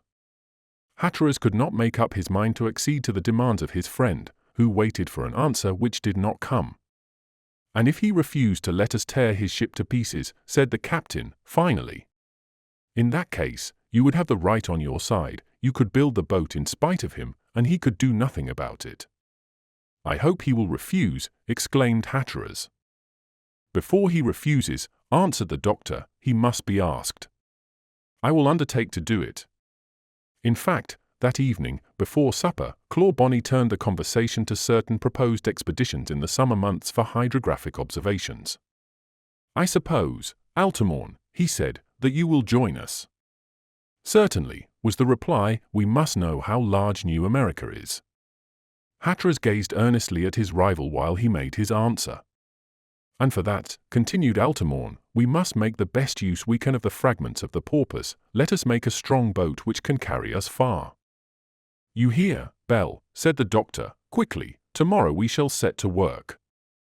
Chapter 15. The Northwest Passage. The next day Bell, Altamont, and the doctor went to the porpoise. They found no lack of wood. The old 3-masted launch, though injured by being wrecked, could still supply abundant material for the new one. The carpenter set to work at once. They needed a seaworthy boat which should yet be light enough to carry on a sledge. Towards the end of May the weather grew warmer. The thermometer rose above the freezing point. The spring came in earnest this time, and the men were able to lay aside their winter clothing. Much rain fell, and soon the snow began to slide and melt away. Hatteras could not hide his joy at seeing the first signs of thaw in the ice fields. The open sea meant liberty for him. Whether or not his predecessors had been wrong on this great question of an open polar sea, he hoped soon to know. All chance of success in his undertaking depended on this. One evening, after a warm day in which the ice had given unmistakable signs of breaking up, he turned the conversation to the question of an open sea. He took up the familiar arguments and found the doctor, as ever, a warm advocate of his doctrine. Besides, his conclusions were evidently accurate. "It is plain," he said, "that if the ocean before Victoria Bay gets clear of ice, its southern part will also be clear as far as New Cornwall and Queen's Channel." Penny and Belcher saw it in that state, and they certainly saw clearly. "I agree with you, Hatteras," answered the doctor, "and I have no reason for doubting the word of these sailors. A vain attempt has been made to explain their discovery as an effect of mirage, but they were so certain, it was impossible that they could have made such a mistake." "I always thought so," said Altamont. "The polar basin extends to the east as well as to the west." "We can suppose so, at any rate," answered Hatteras. "We ought to suppose so," continued the American, "for this open sea which Captains Penny and Belcher saw near the coast of Grinnell Land was seen by Morton, Kane's lieutenant, in the straits which are named after that bold explorer." "We are not in Kane's sea," answered Hatteras, coldly, "and consequently we cannot verify the fact." "It is supposable, at least," said Altamont. "Certainly," replied the doctor, who wished to avoid useless discussion. "What Altamont thinks ought to be the truth, unless there is a peculiar disposition of the surrounding land, the same effects appear at the same latitudes. Hence I believe the sea is open in the east as well as in the west." "At any rate, it makes very little difference to us," said Hatteras. "I don't agree with you, Hatteras," resumed the American, who was beginning to be annoyed by the affected unconcern of the captain. "It may make considerable difference to us." "And when, if I may ask?" "When we think of returning." "Returning?" cried Hatteras, "and who's thinking of that?" "No one," answered Altamont, "but we shall stop somewhere, I suppose." "And where?" asked Hatteras. For the first time the question was fairly put to Altamont. The doctor would have given one of his arms to have put a stop to the discussion. Since Altamont made no answer, the captain repeated his question. "And where?" "Where we are going," answered the American, quietly. "And who knows where that is?" said the peace-loving doctor. "I say, then," Altamont went on, "that if we want to make use of the polar basin in returning, we can try to gain Kane's Sea. It will lead us more directly to Baffin's Bay." "So that is your idea?" asked the captain, ironically. "Yes, that is my idea, as it is that if these seas ever become practicable, they will be reached by the straightest way." "Oh, that was a great discovery of Captain Kane's." "Indeed," said Hatteras, biting his lips till they bled. "Yes," said the doctor, "that cannot be denied. Every one should have the praise he deserves." Without considering, went on the obstinate American, that no one had ever before gone so far to the north. "I like to think," said Hatteras, "that now the English have got ahead of him."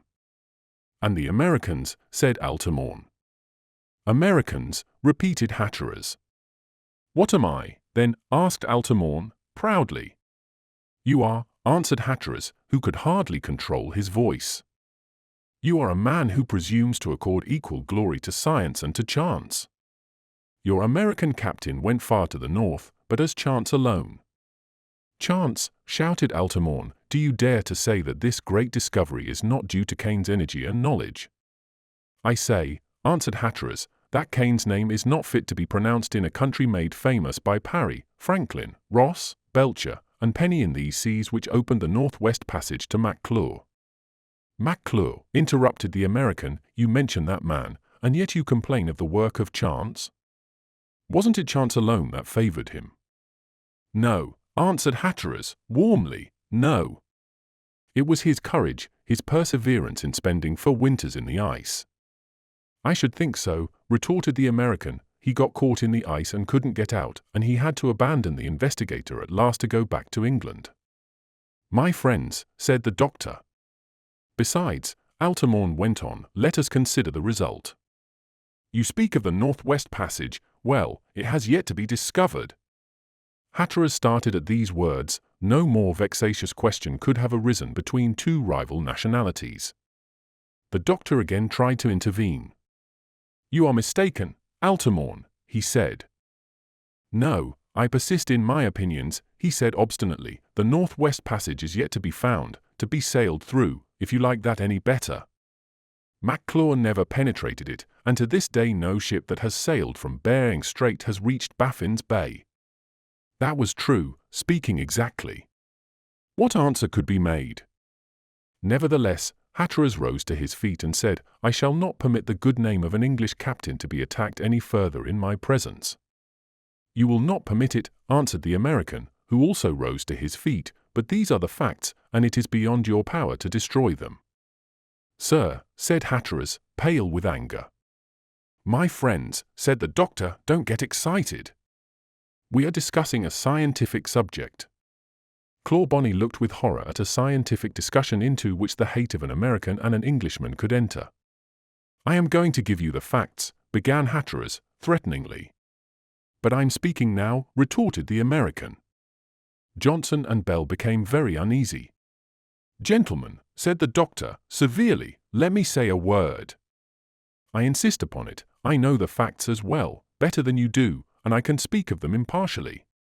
"Yes, yes," said Bell and Johnson, who were distressed at the turn the discussion had taken, and who formed a majority favorable to the doctor. "Go on, doctor," said Johnson. "These gentlemen will listen, and you cannot fail to give us some information." "Go on, doctor," said the American. Hatteras resumed his place with a sign of acquiescence, and folded his arms. "I will tell the simple truth about the facts," said the doctor, "and you must correct me if I omit or alter any detail." "We know you, doctor," said Bell, "and you can speak without fear of interruption."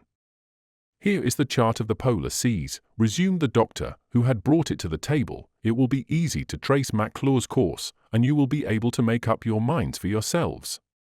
Thereupon he unrolled one of the excellent maps published by order of the Admiralty, containing the latest discoveries in Arctic regions. Then he went on, "You know, in 1848, 2 ships, the Herald, Captain Kellett, and the Plover, Commander Moore, were sent to Bering Strait in search of traces of Franklin.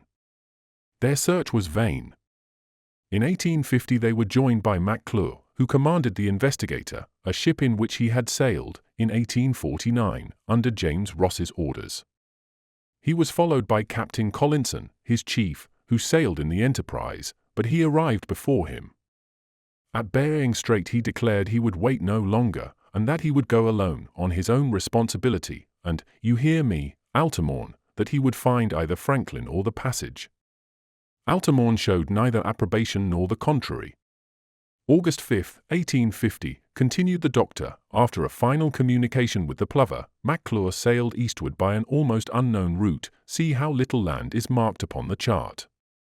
August 30 he rounded Cape Bathurst. September 6 he discovered Bering Land, which he afterwards discovered to form part of Banks Land, then Prince Albert's Land. Then he resolved to enter the long straits between these 2 large islands, and he called it Prince of Wales Strait. You can follow his plan. He hoped to come out in Melville Sound, which we have just crossed, and with reason, but the ice at the end of the strait formed an impassable barrier.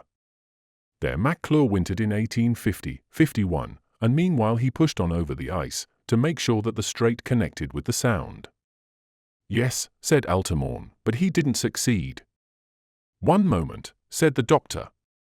While wintering there, McClure's officers explored all the neighboring coasts, Creswell, Bering's Land, Haswell, Prince Albert's Land, to the south, and Wynyard, Cape Walker, to the north.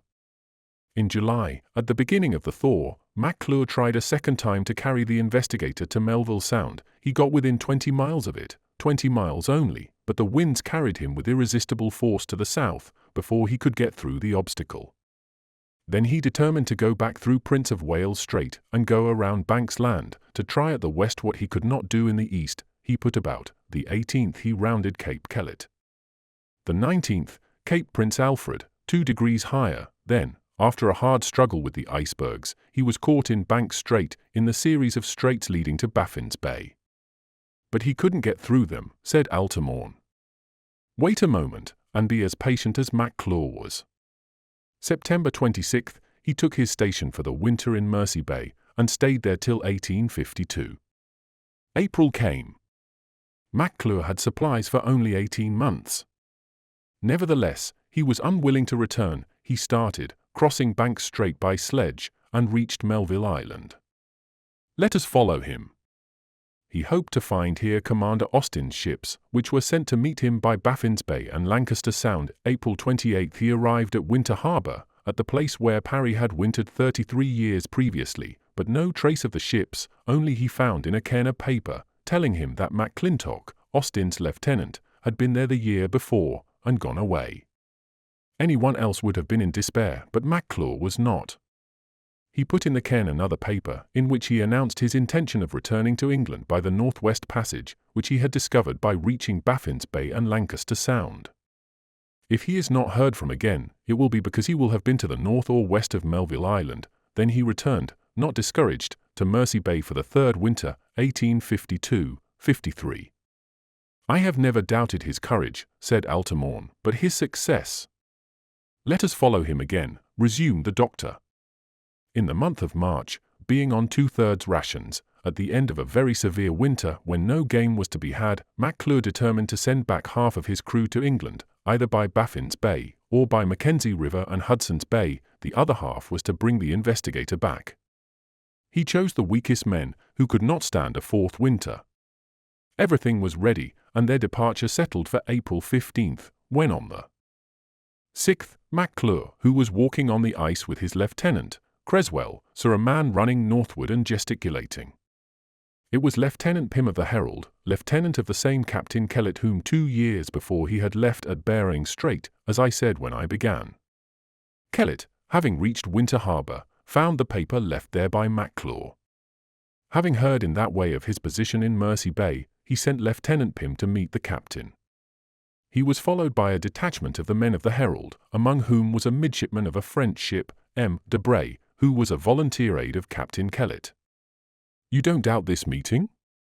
Not at all, answered Altamont. Well, see what followed, and whether the Northwest Passage was really made. If you join Parry's discoveries to those of McClure, you will see the northern coast of America was rounded. But not by a single ship, said Altamont. No, but by a single man. Let us go on. McClure went to see Captain Kellet at Melville Island. In 12 days he made the 170 miles between Winter Harbour and the island. He agreed with the commander of the Herald to send him his sick, and returned. Many others would have thought, had they been in McClure's place, that they had done enough, but this bold young man determined to try his fortune again.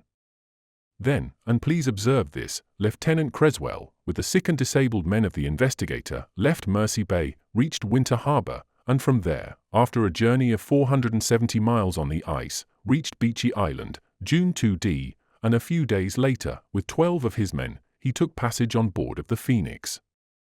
In which I was at the time, said Johnson, with Captain Inglefield, and we returned to England. On October 7, 1853, continued the doctor, Creswell arrived at London, after having crossed over the whole distance between Bering Strait and Cape Farewell. Well, said Hatteras, to enter at one end and go out by the other, isn't that going through? Yes, answered Altamont, but by going 470 miles over the ice. Well, what difference does that make? The whole, answered the American. Did McClure's ship make the passage? No, answered the doctor, for after a fourth winter, McClure was obliged to leave it in the ice. Well, in a sea voyage it's important to have the ship reach her destination. If the Northwest Passage ever becomes practicable, it must be for ships and not for sledges.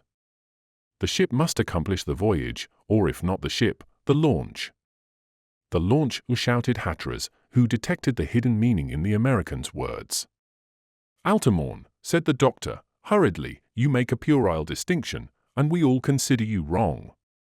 That is easy, gentlemen, answered the American, you are 4-1. But that won't keep me from holding my own opinion. Keep it, said Hatteras, and so closely that we need hear nothing about it. And what right have you to speak to me in that way? Asked the American in a rage. My right as captain, answered Hatteras. Am I under your commands? Retorted Altamont.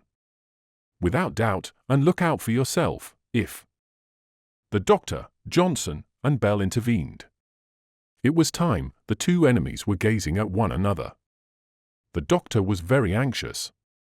Still, after a few gentler words, Altamont went off to bed whistling Yankee Doodle, and, whether he slept or not, he did not speak. Hatteras went out and paced up and down for an hour, and then he turned in without saying a word.